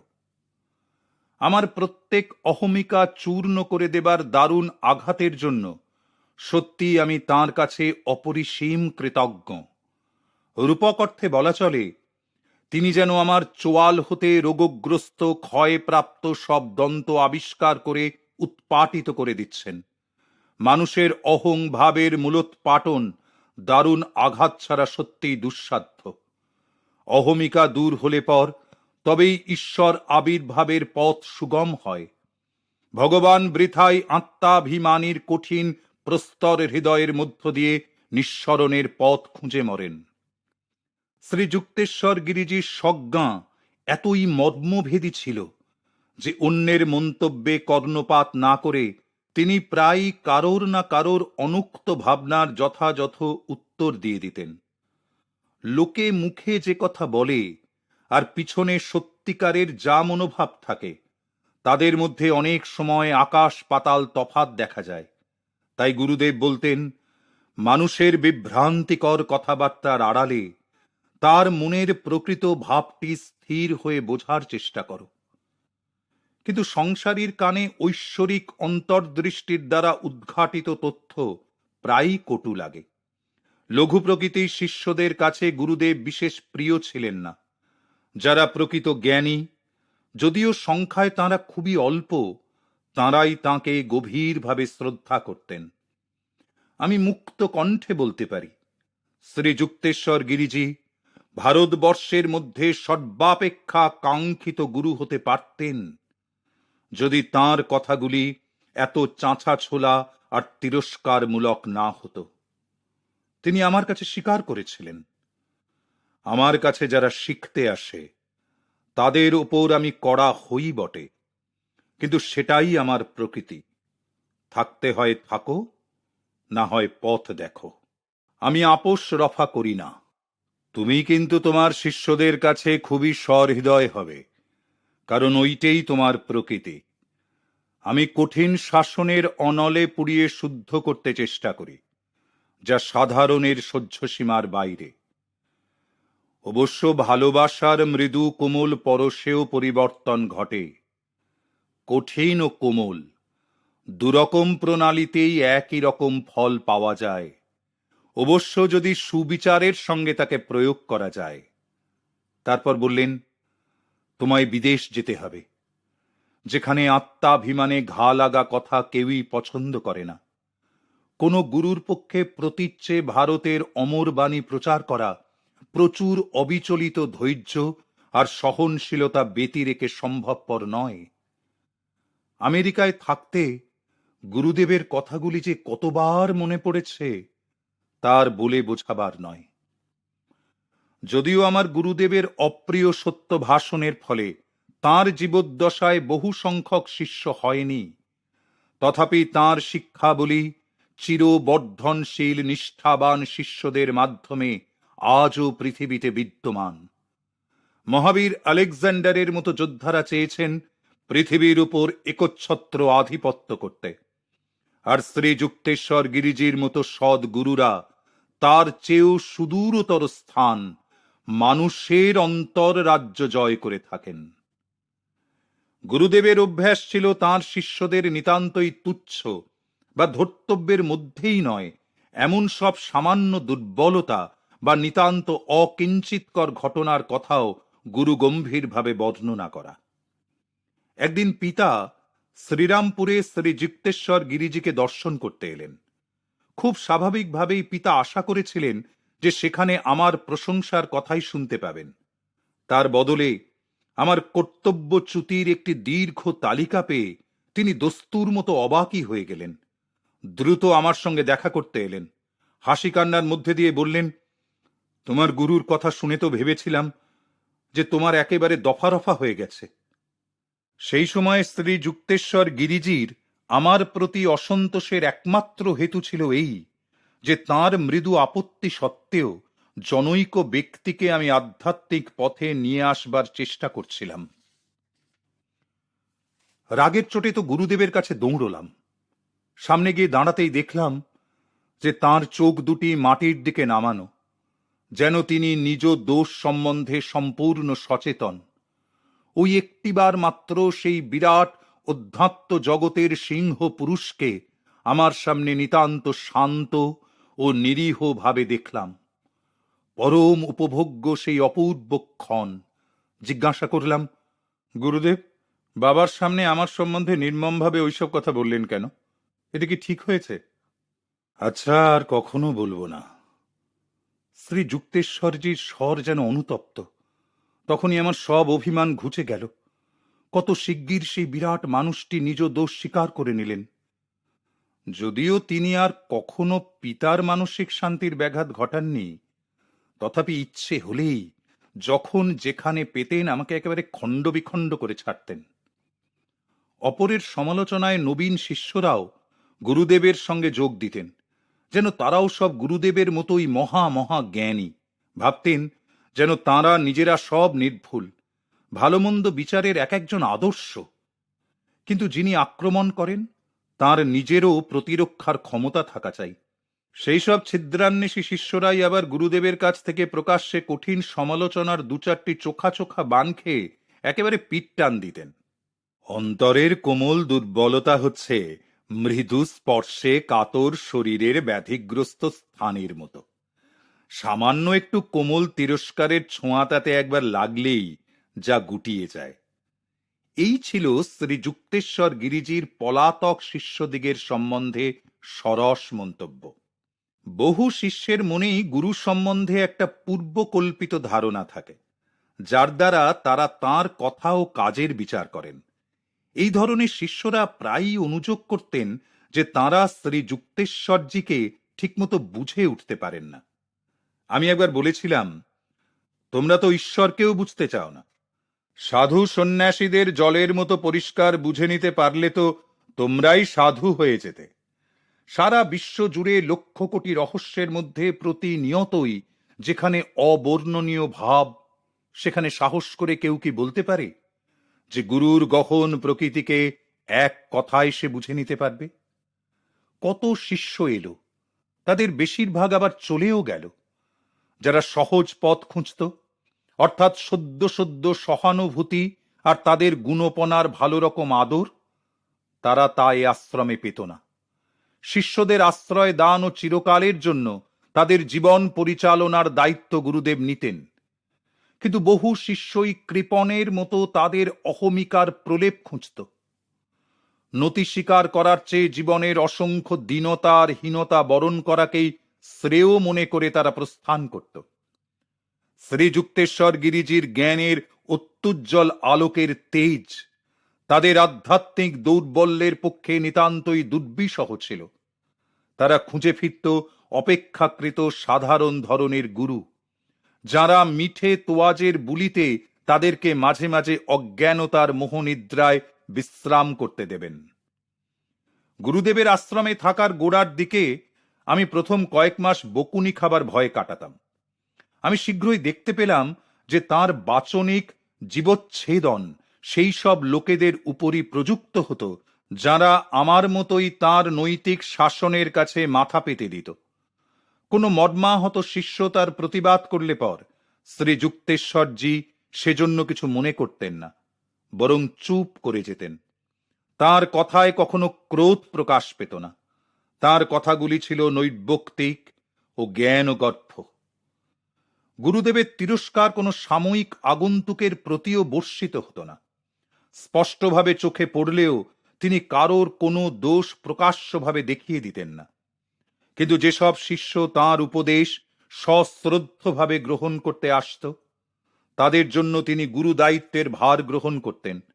একমাত্র সেই গুরুরই অসীম সাহস আর ক্ষমতা, যিনি মানব মনের অহং ভাবের কাঁচা মাটি থেকে তার রূপান্তর সাধন করতে পারেন। খাঁটি সাধু সন্ন্যাসীদের সাহস ও শক্তির মূল উৎস এ জগতের মায়া বিভ্রান্ত, পথভ্রষ্ট, দৃষ্টিহীনদের প্রতি অনুকম্পা। মনের ভিতরকার খুঁতখুঁতানি ছেড়ে দিতে দেখা গেল যে আমার বকুনি খাওয়াও একদম কমে গেছে। অত্যন্ত সঙ্গোপনে গুরুদেব যেন আমার প্রতি অপেক্ষাকৃত আরো কোমল হয়ে উঠলেন। পরবর্তীকালে আমি সব রকম যুক্তিতর্কের বেড়া আর আমার অবচেতন মনের গোপন ধারণা সবই ভেঙে দিলাম। সাধারণত যার আড়ালে মানুষের ব্যক্তিত্ব বা তার আসল রূপটি লুকিয়ে থাকে, তার পুরস্কার স্বরূপ লাভ হলো এই যে গুরুর সঙ্গে আমার যেন এক স্বচ্ছন্দ সুছন্দ গড়ে উঠল। তখন দেখলাম তিনি শুধু সুবিবেচকই নন, আমার পরম নির্ভরস্থল বটে। আমার প্রতি তাঁর স্নেহের ফল্গুধারা তাঁর অন্তরের অন্তঃস্থলে একান্ত সঙ্গোপনে বয়ে চলেছে। বাইরে কথাবার্তায় কিন্তু ওই স্নেহের কোনো রকম প্রাবল্য বা তার অনাবশ্যক উচ্ছ্বাস নেই। আমার নিজের মনের প্রকৃতি ছিল মূলত ভক্তিপ্রবণ। প্রথমে দেখে কিন্তু আমি বুঝতে পারিনি যে আমার গুরু, যিনি পূর্ণ জ্ঞান লাভ করেছেন, তার কেন কোথাও ভক্তির ছিটে ফোঁটাও নেই। কেবল যেন জ্ঞান ও রাজ্যের শুষ্ক কঠোর হিসাব নিকাশ দিয়েই তিনি নিজেকে প্রকাশ করেন। তার প্রকৃতির সঙ্গে এক সুরে বাঁধা হয়ে যেতে দেখতে পেলাম যে আমার ভক্তিভাবে কোথাও কোনো খামতির বদলে তা বেশ বেড়েই চলেছে। ব্রহ্মজ্ঞানী গুরু তাঁর শিষ্যদিগকে তাদের নিজ নিজ বিশিষ্ট প্রকৃতি অনুযায়ী চালিয়ে নিয়ে যাবার পূর্ণ ক্ষমতা রাখেন। শ্রী যুক্তেশ্বরজির সঙ্গে আমার সম্বন্ধের মধ্যে কিছুটা অস্পষ্টতা থাকলেও ভেতরে ছিল একটা অন্তর্নিহিত মুখরতা। প্রায় দেখতাম আমার চিন্তাধারার মধ্যে তাঁর ভাব বৈশিষ্ট্যের নীরব ছাপ পড়েছে, যেখানে ভাষা একেবারে নিরর্থক। নীরবে তাঁর পাশে বসে অনুভব করতাম তাঁর অযাচিত দান শান্তির সহস্র ধারায় আমার সকল সত্তাকে পরিপ্লাবিত করে চলেছে। কলেজে ঢোকার পর প্রথম বছরের গ্রীষ্মাবকাশে গুরুদেবের নিরপেক্ষ বিচারের একটি প্রকৃষ্ট উদাহরণ দেখতে পেয়েছিলাম। একটানা ছুটিটা শ্রীরামপুরে গুরুর চরণতলে কাটিয়ে দেবার প্রতীক্ষায় উৎসুক হয়ে বসেছিলাম। আশ্রমে প্রবল উৎসাহ নিয়ে পৌঁছতেই খুশি হয়ে গুরুদেব বললেন, দেখো, আশ্রমের সব ভার এখন তোমার উপর। তোমার কাজ হবে অতিথিরা এলে তাদের অভ্যর্থনা করা আর অন্য সব শিষ্যদের কাজের তদারক করা। পক্ষকাল পরে পূর্ববঙ্গ থেকে কুমার নামে একটি শিষ্য আশ্রমে শিক্ষা লাভের জন্য যোগদান করল। অত্যন্ত বুদ্ধিমান বলে সে শ্রী যুক্তেশ্বরজির স্নেহ শীঘ্রই আকর্ষণ করে নিল। কোনো অজ্ঞাত কারণে গুরুজির সমালোচকের ভাবটিও নতুন আশ্রমিকটির চালচলনের প্রতি শিথিল হয়ে এলো। কুমার মাসখানেক থাকবার পর গুরুদেব একদিন আমায় নির্দেশ দিলেন, মুকুন্দ, তোমার কাজ কুমার করুক, আর তুমি তোমার নিজের সময়টুকুতে রাঁধা বাড়া করো আর ঝাঁটপাটও দিও। পদোন্নতি হওয়াতে কুমার তো আশ্রমের মধ্যে কর্তৃত্ব শুরু করে দিল। নীরব ক্ষোভে অন্যান্য শিষ্যরা রোজই আমার কাছে কি করা যায় তার পরামর্শ চাইতে আসত। ব্যাপারটা 3 সপ্তাহ ধরে চলল। তারপর একদিন পাশের ঘর থেকে শুনতে পেলাম যে কুমার গুরুদেবের কাছে নালিশ করছে, মুকুন্দকে নিয়ে আর পারা যায় না। আপনি আমায় সব দেখাশোনার ভার দিলেন, কিন্তু তবুও সব শিষ্যেরা কেবল তারই কাছে যায় আর তার কথাই মানে। সেই জন্যই তো আমি তাকে হেসেলে পাঠিয়েছি আর তোমায় বৈঠকখানায়। শ্রী যুক্তেশ্বর গিরিজির আজকের কঠিন স্বর কুমারের কাছে একেবারেই নতুন। এইটাই তো তুমি বুঝতে পেরেছ যে উপযুক্ত দলপতি যে হয় তার কেবল কাজ করতেই ইচ্ছে যায়, কারোর ওপর কর্তৃত্ব করতে নয়। তুমি মুকুন্দর জায়গাটা চেয়েছিলে, কিন্তু নিজের গুণে তা রাখতে পারলে না। এখন আবার রাঁধুনির যোগানদার হয়ে আগেকার কাজে ফিরে যাও। এইভাবে তাকে খাটো করে দেবার পরই কিন্তু কুমারের প্রতি গুরুদেবের আগেকার মতো অস্বাভাবিক প্রশ্রয় আবার বেড়ে গেল। আকর্ষণের রহস্য কে ভেদ করতে পারে? কুমারের ভিতর আমাদের গুরুদেব দেখতে পেয়েছিলেন একটি মধুর ভাবের উৎস, যেটা কিন্তু অপর সহ শিষ্যদের দিকে উৎসারিত হয়ে উঠত না। নতুন ছেলেটি যদিও শ্রী যুক্তেশ্বরজির খুবই প্রিয় ছিল, কিন্তু তাতে আমার কোনো বিরাগ হয়নি। ব্যক্তিগত মেজাজ, যা এমনকি গুরুদের মধ্যেও দেখা যায়, তা জীবনধারায় মহার্ঘ বৈচিত্র্যই নিয়ে আসে। আমার প্রকৃতিতে খুঁটিনাটি বিশেষ কিছু স্থান পেত না। গুরুদেবের কাছ থেকে আমি আরো উচ্চতর জিনিস লাভের সন্ধানে ছিলাম। বাইরের কোনো প্রকার স্নেহাতিশয্য বা প্রশংসা নয়। বিনা কারণেই কুমার একদিন আমার প্রতি বিষোদ্গার করে কতকগুলো কথা বলল। মনে বড়ই আঘাত পেলাম। তোমার মাথা বড্ড গরম হয়ে উঠেছে, কোনোদিন তা ফেটে বসবে। সজ্ঞা বলে এ কথার যথার্থতা উপলব্ধি করে তাকে সাবধান করে দেবার জন্য বললাম, তোমার চালচলন এবার না শোধরালে একদিন না একদিন তোমায় এই আশ্রম থেকে পাত্তাড়ি গোটাতে হবে। বিদ্রুপের হাসি হেসে কুমার আমার বলা কথাগুলো সব গুরুজিকে জানিয়ে দিল। গুরুদেব সেই মাত্র ঘরে এসে ঢুকেছিলেন। খুব একচোট বকুনি খাবার ভয়ে আমি ঘরের একটা কোণে গিয়ে চুপ করে দাঁড়িয়ে রইলাম। গুরুদেব শুধু এই কটি কথা বললেন, হয়তো মুকুন্দর কথাই ঠিক। কণ্ঠস্বর তার অস্বাভাবিক গম্ভীর। বছরখানেক পরে কুমার গুরুদেবের নীরব নিষেধ উপেক্ষা করেই তার গ্রামের বাড়িতে বেড়াতে গেল। গুরুদেব কখনো শিষ্যদের চলাফেরার উপর কোনো অনাবশ্যক নিয়ন্ত্রণ করতেন না। কয়েক মাস বাদে কুমার শ্রীরামপুরে ফিরে আসতেই তার মধ্যে একটা বিসদৃশ পরিবর্তন দেখা গেল। অমন যে রাজোচিত সৌম্য মূর্তি আর উজ্জ্বল মুখ, সব যেন কোথায় হারিয়ে গেছে। নিতান্ত একটা নগণ্য চাষা যেন আমাদের সামনে এসে দাঁড়িয়েছে। সম্প্রতি কতকগুলো বদ অভ্যাসও সে জুটিয়ে এনেছে। গুরুদেব আমাকে ডেকে পাঠিয়ে ভগ্ন হৃদয়ে তার বিষয়ে আলোচনা প্রসঙ্গে বললেন, ছেলেটা এখন আর আশ্রমে সন্ন্যাস জীবনযাপনের পক্ষে উপযুক্ত নয়। মুকুন্দ, কুমারকে কালই আশ্রম থেকে চলে যেতে বলবার জন্য তোমার উপরেই ভার দিলাম। আমি বলতে পারবো না। শ্রী যুক্তেশ্বর গিরিজির চোখে জল, কিন্তু তখনই তিনি নিজেকে সামলে নিয়ে বললেন, ছেলেটা যদি আমার কথা শুনত আর আশ্রম ছেড়ে চলে না গিয়ে যত সব কুসঙ্গীদের সঙ্গে না মিশত, তাহলে কখনো তার এত দূর অধঃপতন হতো না। আমার আশ্রয় সে প্রত্যাখ্যান করেছে। এইবার কঠিন সংসারী হবে তার গুরু।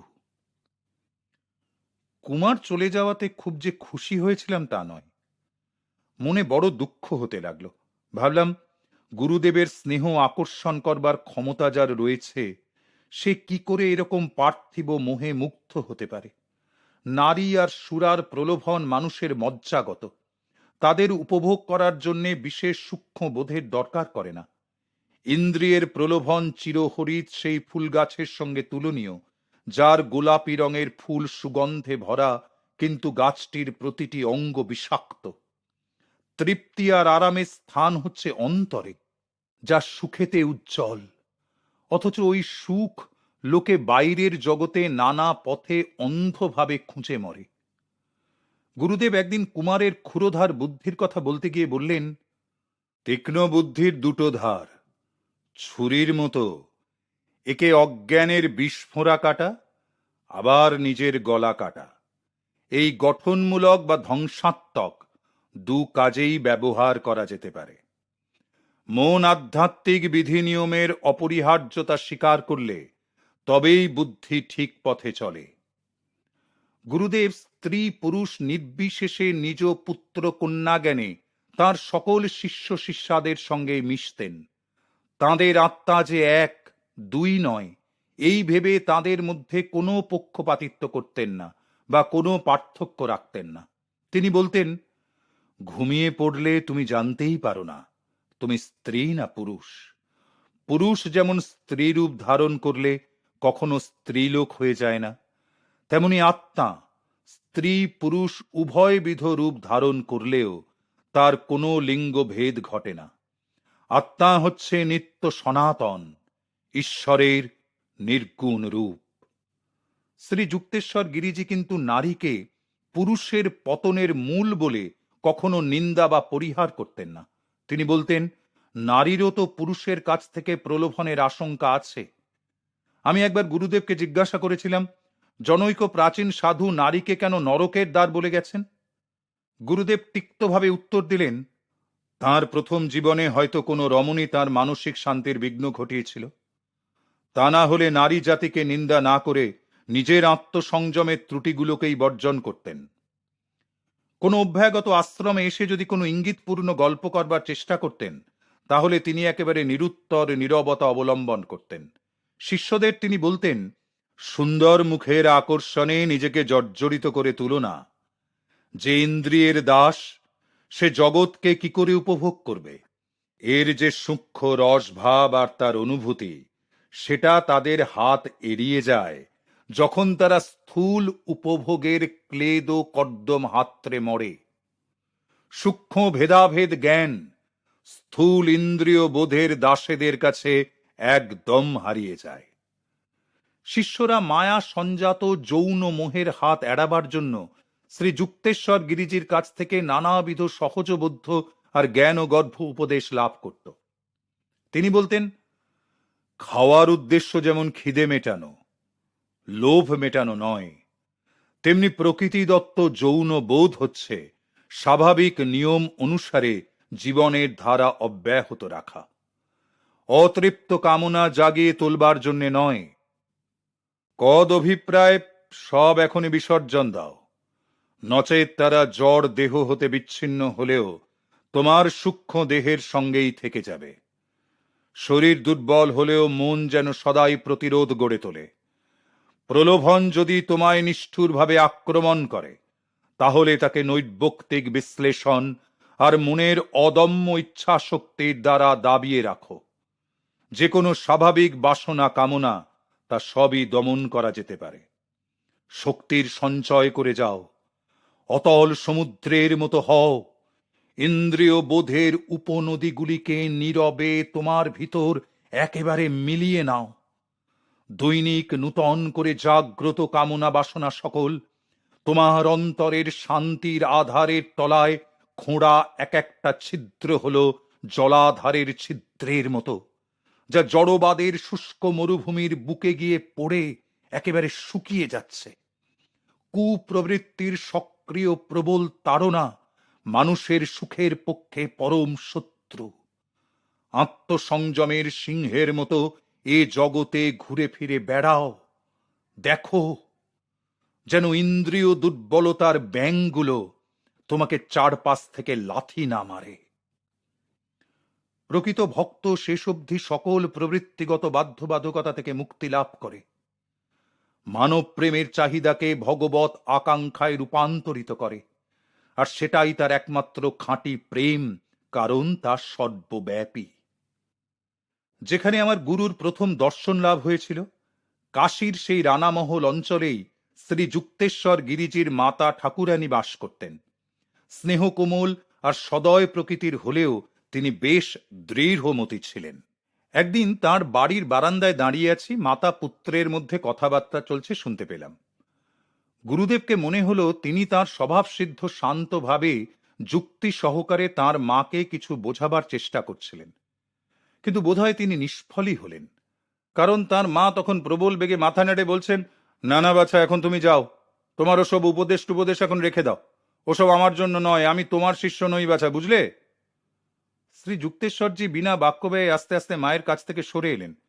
ছোট ছেলে যেমন বকুনি খেয়ে পালিয়ে আসে, ন্যায্য কথা শুনতে না চাইলেও মায়ের প্রতি তাঁর অপার ভক্তি দেখে আমি মুগ্ধ হয়ে গেলাম।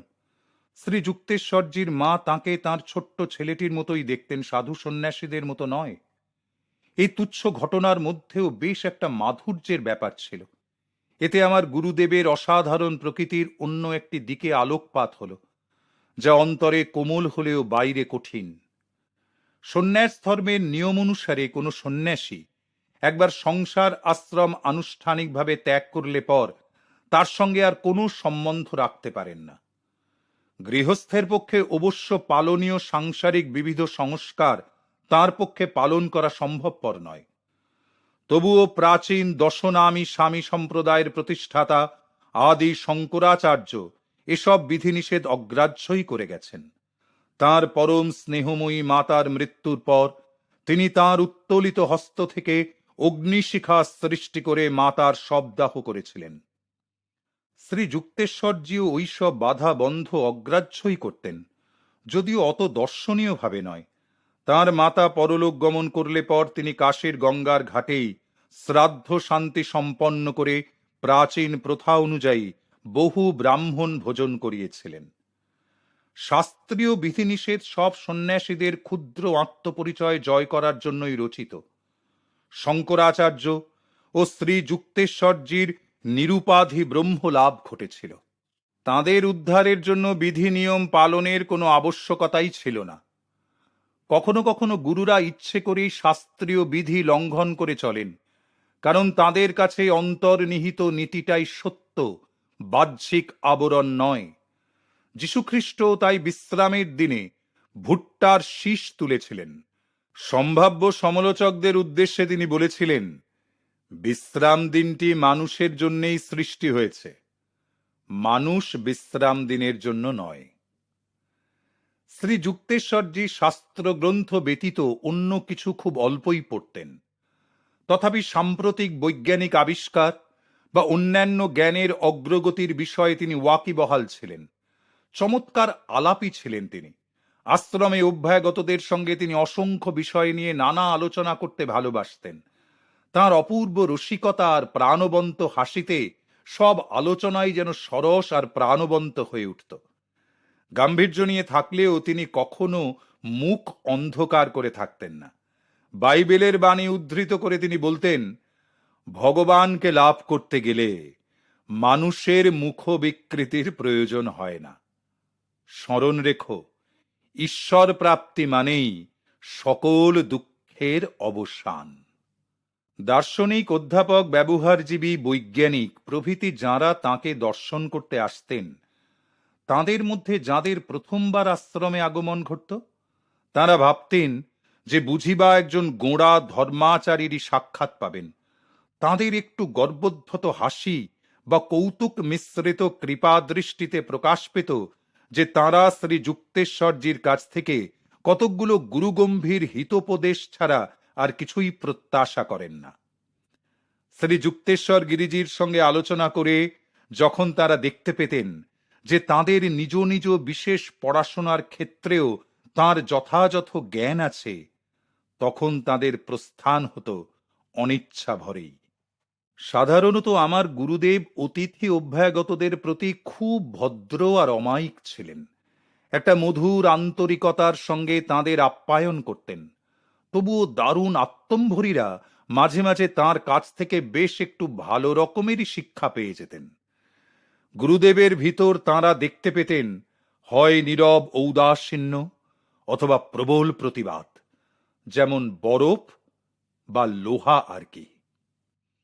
একবার কোনো বিখ্যাত রসায়নবিদ শ্রী যুক্তেশ্বর গিরিজির সঙ্গে একদিন এক দারুণ তর্কযুদ্ধ শুরু করে দেন। ভদ্রলোকটি ঈশ্বরের অস্তিত্ব কখনো স্বীকার করতেন না, যেহেতু বিজ্ঞান তাকে জানার কোনো উপায় উদ্ভাবন করতে পারেনি। তাহলে কোনো দুর্জ্ঞেয় কারণে আপনারা টেস্ট টিউবে সেই পরমাশক্তিকে স্বতন্ত্র করে ফেলতে পারেননি, কি বলেন? গুরুদেবের দৃষ্টি কঠিন। বললেন, আচ্ছা, আমি একটা নতুন পরীক্ষার কথা বাতলে দিচ্ছি। নিরবচ্ছিন্নভাবে 24 ঘন্টা ধরে আপনার চিন্তাগুলোকে সব একে একে বিশ্লেষণ করুন। তাহলে আর ঈশ্বরের অবিদ্যমানতা সম্বন্ধে কখনো কোনো সংশয় থাকবে না। একজন বিখ্যাত পণ্ডিতও ওই রকম এক ধাক্কা খেয়েছিলেন। সেবারেই তাঁর আশ্রমে প্রথম আসা। প্রবল উৎসাহে পণ্ডিত প্রবর্ত আশ্রমের কড়িবর্গা ফাটিয়ে তুললেন। মহাভারত, উপনিষদ, শঙ্কর ভাষ্য প্রভৃতি প্রামাণ্য শাস্ত্র গ্রন্থ থেকে অনর্গল শ্লোক সব উদ্ধৃত করে চললেন। হঠাৎ নজর পড়ল যে গুরুদেব কিছুই বলছেন না। সপ্রশ্ন দৃষ্টিতে চাইতেই গুরুদেব বললেন, আমি কেবল আপনার কথাই শোনবার জন্য অপেক্ষা করছি, বলবার জন্য তো নয়। তখন চুপচাপ। পণ্ডিত মহাশয় একেবারে হতভম্ব হয়ে গেলেন। শ্লোক তো আওড়ালেন অনেক। আপনার ব্যক্তিগত জীবনের বৈশিষ্ট্য থেকে উদাহরণ দিয়ে দেখাতে পারেন এমন কি মৌলিক ব্যাখ্যা আপনার আছে তাই আগে বলুন। কোন ধর্মশাস্ত্র আপনি জীবনে গ্রহণ করেছেন বা সেই মতো জীবনকে গড়ে তুলতে পেরেছেন? কিভাবে এই সব চিরন্তন সত্য আপনার প্রকৃতির পরিবর্তন সাধিত করতে পেরেছে? কেবল দম দেওয়া গ্রামোফোনের মতো অপরের কথাগুলো আউড়ে গিয়েই কি আপনি সন্তুষ্ট থাকতে চান? ভদ্রলোকের কাছ থেকে একটু সম্ভ্রম সূচক দূরত্বে বসে কথাগুলো শুনে মনে মনে খুব একচোটে হেসে নিলাম। পণ্ডিতজি শখেদে বললেন, না মশাই, আমি হার স্বীকার করছি। সত্যিই তো, অন্তরে কোনো উপলব্ধি পাইনি। পণ্ডিতজির খেদোক্তি তখন বেশ উপভোগ্যই হয়েছিল। জীবনেই প্রথম বোধহয় তিনি বুঝতে পারলেন যে শাস্ত্রের চুলচেরা বিচার আধ্যাত্মিক অনুভবের অভাবের ফলশ্রুতি নয়। যথেষ্ট আক্কেল সঞ্চয় করে ভদ্রলোক বিদায় নিলে গুরুদেব বললেন, এইসব বিচার বুদ্ধিহীন পণ্ডিতরা কেবল রাত জেগে জেগে পুঁথিই পড়েছেন, আর কিছুই নয়। তাদের কাছে শাস্ত্র চর্চা কেবল মৃদু বুদ্ধিবৃত্তি চালনার একটা উপায় মাত্র। তাদের উচ্চ চিন্তা সকল বাইরের কাজের স্থূলতা বা তাদের কৃচ্ছসাধ্য আন্তর্শুদ্ধির প্রচেষ্টার সঙ্গে কোনো সম্বন্ধ সযত্নে পরিহার করে চলে। অন্যান্য উপলক্ষেও গুরুদেব শুধু পুঁথিগত বিদ্যার নিরর্থকতার উপর গুরুত্ব আরোপ করেছেন।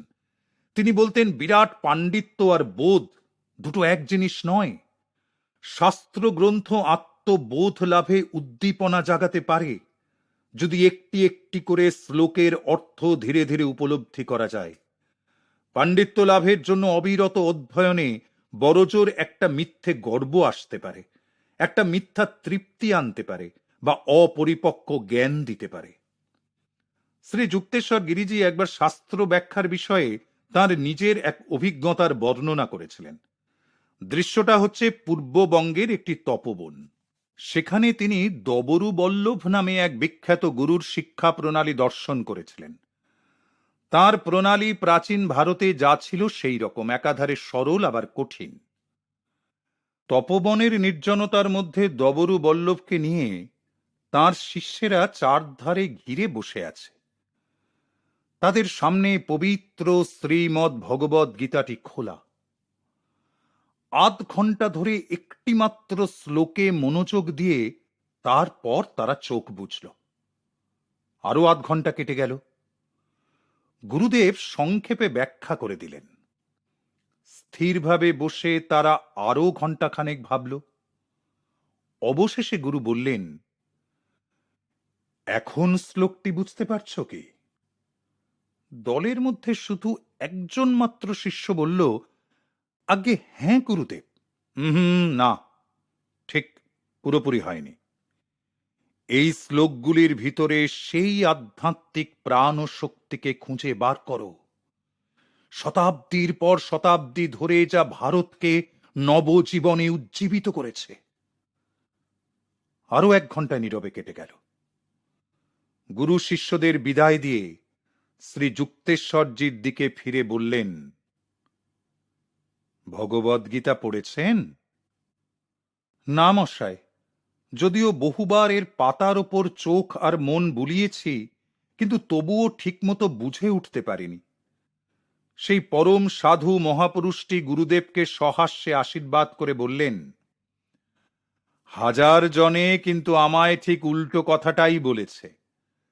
যদি কেউ তার শাস্ত্রজ্ঞানের ঐশ্বর্য বাইরে দেখাতেই ব্যস্ত থাকে, তাহলে তার আর অন্তরের মধ্যে নীরবে ডুব দিয়ে অমূল্য জ্ঞান ও রত্ন আহরণ করবার অবকাশ কোথায় থাকে বলুন?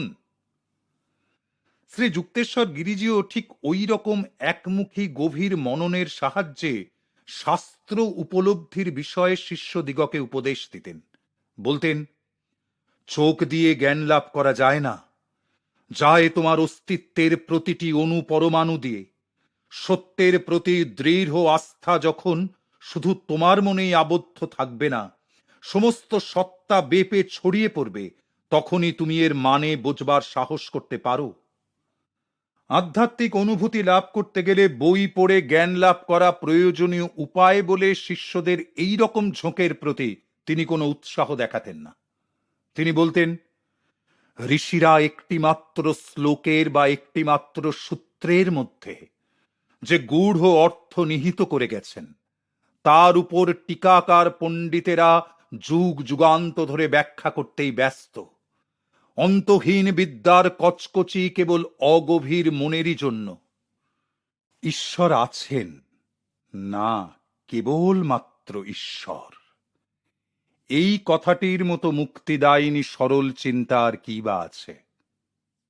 মানুষ কিন্তু সহজে সরল চিন্তায় ফিরে যেতে চায় না। বুদ্ধিজীবী শুধুমাত্র ঈশ্বর, এই একটা মাত্র শব্দে সন্তুষ্ট হয়ে থাকতে চায় না। এই রকম একটা বিদ্যার গরিমা দেখাতে পারলে তবেই তারা আত্মতুষ্টি লাভ করে। নিজেদের ঐশ্বর্য বা উচ্চ পদমর্যাদা সম্বন্ধে যাদের টনটনে জ্ঞান ছিল, গুরুদেবের কাছে এসে অন্যান্য বিষয়ে হয়তো তাদের দীনতা স্বীকার করতে হতো। একবার এক ম্যাজিস্ট্রেট সমুদ্র উপকূলে পুরীর আশ্রমে তাঁর সঙ্গে দেখা করতে এলেন। লোকটি রুক্ষ প্রকৃতির বলে খ্যাতি ছিল। ইচ্ছে করলে তিনি আপন ক্ষমতা বলে আমাদের আশ্রম থেকে উচ্ছেদ করবার চেষ্টা করতে পারতেন। ব্যাপারটা উল্লেখ করে গুরুদেবকে আমি আগে থাকতেই জানিয়ে দিয়েছিলাম। তথাপি তিনি যেভাবে বসেছিলেন সেভাবে নির্বিকার বসে রইলেন। আদর আপ্যায়ন বা অভ্যর্থনার জন্যে উঠেও দাঁড়ালেন না। একটুখানি সন্ত্রস্ত হয়ে আমি তো দরজার কাছটিতে বসে রইলাম। ঘরে ঢুকে ভদ্রলোককে একটা কাঠের বাক্সের উপরই বসে থাকতে হলো। গুরুদেব আমাকে ম্যাজিস্ট্রেটের জন্য একটা চেয়ারও আনতে বললেন না। ম্যাজিস্ট্রেট সাহেব স্পষ্টতই আশা করেছিলেন যে তার মতো মহামান্য অতিথির অভ্যর্থনা যথোচিতই হবে, কিন্তু তার পূর্ণ হল না। অধ্যাত্ম তত্ত্বের আলোচনা শুরু হলো। ম্যাজিস্ট্রেট সাহেব পদে পদে শাস্ত্রের ভুল ব্যাখ্যা করে যেতে লাগলেন। বিষয়ের শুদ্ধতা যেমনই হারাতে বসলেন, তাঁর রাগও তেমনই চড়তে লাগলো। অবশেষে আর সামলাতে না পেরে তিনি বলে বসলেন, জানেন, আমি এমএতে ফার্স্ট হয়েছিলাম। যুক্তি তাকে একেবারে পরিত্যাগ করে গেলেও তখনও কিন্তু তিনি চেঁচিয়েই চলেছেন। গুরুদেব অত্যন্ত শান্তভাবে বললেন, ম্যাজিস্ট্রেট সাহেব, আপনি কিন্তু ভুলে যাচ্ছেন যে এটা আপনার এজলাস নয়। আপনার ছেলে মানুষই কথায় অনেকে হয়তো ভাবতে পারে যে আপনার কলেজ জীবনে উল্লেখযোগ্য বিশেষ কিছুই ঘটেনি। বৈদিক জ্ঞান উপলব্ধির সঙ্গে একটা ইউনিভার্সিটির ডিগ্রির কোনো দিক দিয়েই কোনো সম্বন্ধ নেই। খাঁটি সাধুরা কি আর বছর বছর হিসাব রক্ষকদের মতো দলে দলে ইউনিভার্সিটি থেকে তৈরি হয়ে বেরোন, বলুন? গুম হয়ে খানিকটা চুপ করে বসে থেকে অবশেষে তিনি হা হা করে হেসে বললেন, আজ আমি এই প্রথম একজন স্বর্গরাজ্যের ম্যাজিস্ট্রেটের সাক্ষাৎ পেলাম।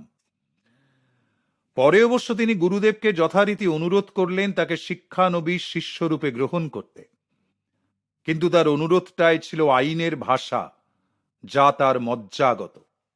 কোনো কোনো ক্ষেত্রে শ্রী যুক্তেশ্বর গিরিজি লাহিড়ী মহাশয়ের মতোই সন্ন্যাস গ্রহণে ইচ্ছুক অপরিণত শিষ্যদের নিরুৎসাহিতই করতেন।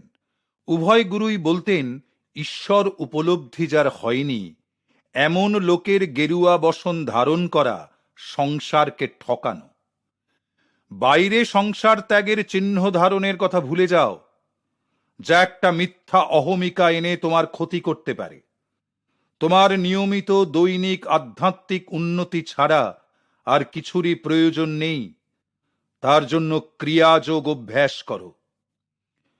মানুষের যোগ্যতা নিরূপণ করতে গেলে সাধু সন্ন্যাসীরা এক ধ্রুবমান প্রয়োগ করেন। সংসারের সদা পরিবর্তনশীল মানদণ্ড হতে যার বিরাট পার্থক্য, মানব সমাজ, যা তার নিজ দৃষ্টিতেই কত বিচিত্র রূপে প্রতিভাত, তা কিন্তু গুরুর দৃষ্টিতে মাত্র দুটি শ্রেণীতে বিভক্ত: অজ্ঞানী লোক যারা ঈশ্বরকে চায় না, আর জ্ঞানী লোক যারা ঈশ্বরকে চায়। গুরুদেব তাঁর সম্পত্তি রক্ষণাবেক্ষণ সংক্রান্ত সমস্ত খুঁটিনাটি ব্যাপার নিজেই দেখতেন। বিবেকহীন অনেকেই বহুবার তাঁর পৈতৃক সম্পত্তি দখল করবার চেষ্টা করেছিল। খুব শক্ত হাতে, এমনকি মোকদ্দমা পর্যন্ত রুজু করে তিনি প্রত্যেককে হটিয়ে দিয়েছিলেন। এরকম হাঙ্গামা পোহাবার একমাত্র উদ্দেশ্য ছিল যাতে কারোর গলগ্রহ হতে না হয়, এমনকি শিষ্যদেরও উপর কোনো প্রকার নির্ভর করতে না হয়। আমার দারুণ স্পষ্টবাদী গুরুদেবকে যে কোনো রকম ছলচাতুরির আশ্রয় গ্রহণ করতে হয়নি, তার অন্যতম কারণ ওই আর্থিক স্বাবলম্বিতা। অন্যান্য গুরুরা যারা তাঁদের অনুগামীদের মনোতুষ্টি করেই চলতেন, তাঁদের মতো আমার গুরুদেব অপরের ঐশ্বর্যের প্রত্যক্ষ বা পরোক্ষ কোনো প্রভাবেরই অধীন ছিলেন না। কোনো উপলক্ষেই তাঁকে অর্থের জন্য অনুরোধ করতে, এমনকি কোনো ইঙ্গিত পর্যন্ত দিতে কখনো আমি দেখিনি। আশ্রমে সব শিষ্যই বিনা খরচে তাঁর কাছে শিক্ষা লাভ করত। একবার শ্রীরামপুর আশ্রমে সমন জারি করবার জন্য আদালতের এক পিয়াদা এসে হাজির হলো। কানাই নামে একটি শিষ্য আর আমি তাকে নিয়ে গুরুজির কাছে হাজির হলাম। শ্রী যুক্তেশ্বরজির প্রতি লোকটার ব্যবহার অত্যন্ত আপত্তিজনক ছিল। লোকটা তাচ্ছিল্যের সঙ্গে হেসে যখন বলল, এই আশ্রম ছেড়ে আপনাকে যখন আদালতে হাজির হতে হবে তখন খুব ভালো হবে বুঝি, তখন কিন্তু আমি আর নিজেকে সামলাতে পারলাম না। উচিত শিক্ষা দেব মনে করে এগিয়ে গিয়ে বললাম, আর বেশি লম্বাই চওড়াই করেছো কি তোমাকে মাটিতে শুইয়ে দেব। কানাইও আমার সঙ্গে সঙ্গে চেঁচিয়ে উঠল, হতভাগা, সাহস তো ভারী দেখছি, এই পুণ্য আশ্রমে এসে আমাদেরই সামনে আমাদের গুরুদেবের নিন্দে করছো। গুরুদেব কিন্তু নিন্দুককে আগলে দাঁড়িয়ে বললেন, ওহে, এই তুচ্ছ ব্যাপারে অত উত্তেজিত হচ্ছ কেন? এ তো কেবলমাত্র তার কর্তব্য কর্তব্য পালন করতে এসেছে। লোকটা তো একেবারে হতভম্ব। এরকম বিপরীত ধরনের দুটো অভ্যর্থনা পেয়ে হকচকিয়ে গিয়ে সসম্মানে ক্ষমা প্রার্থনা করে তাড়াতাড়ি প্রস্থান করল। আশ্চর্য! এমন যে গুরু, যার আগুনের মতো তেজ, তিনি অন্তরে এমন ধীর, এমন অবিচলিত, এমন শান্ত হলেন কি করে? বেদে ঋষি পুরুষের যে বর্ণনা আছে, বজ্রাদপি কঠোরানি মৃদুনি কুসুমাদপি চ, তা তাঁর সঙ্গে ঠিক মানিয়ে যায়। এই জগতে এমন ধরনেরও লোক দেখা যায় যারা রবার্ট ব্রাউনিং এর কথায় নিজেরা আঁধার কারা, সহে না আলোর ধারা। মাঝে মাঝে দু একজন আগন্তুক কাল্পনিক অভিযোগ তুলে গুরুদেবকে ভর্ৎসনা করতেন। গুরুদেব অবিচলিত চিত্তে ও নম্রভাবে তাদের সব কথা ধৈর্যের সঙ্গে শুনতেন আর মনে মনে বিচার করে দেখতেন এরূপ অন্ধ দোষারোপের ভিতর প্রকৃতই কোনো সত্য নিহিত আছে কিনা। এই রকম ঘটনাগুলো গুরুদেবের অসামান্য মন্তব্যকেই স্মরণ করিয়ে দেয়। কিছু মানুষ অন্যের মাথা কেটে ফেলে দিয়ে নিজেরা বড় হতে চায়।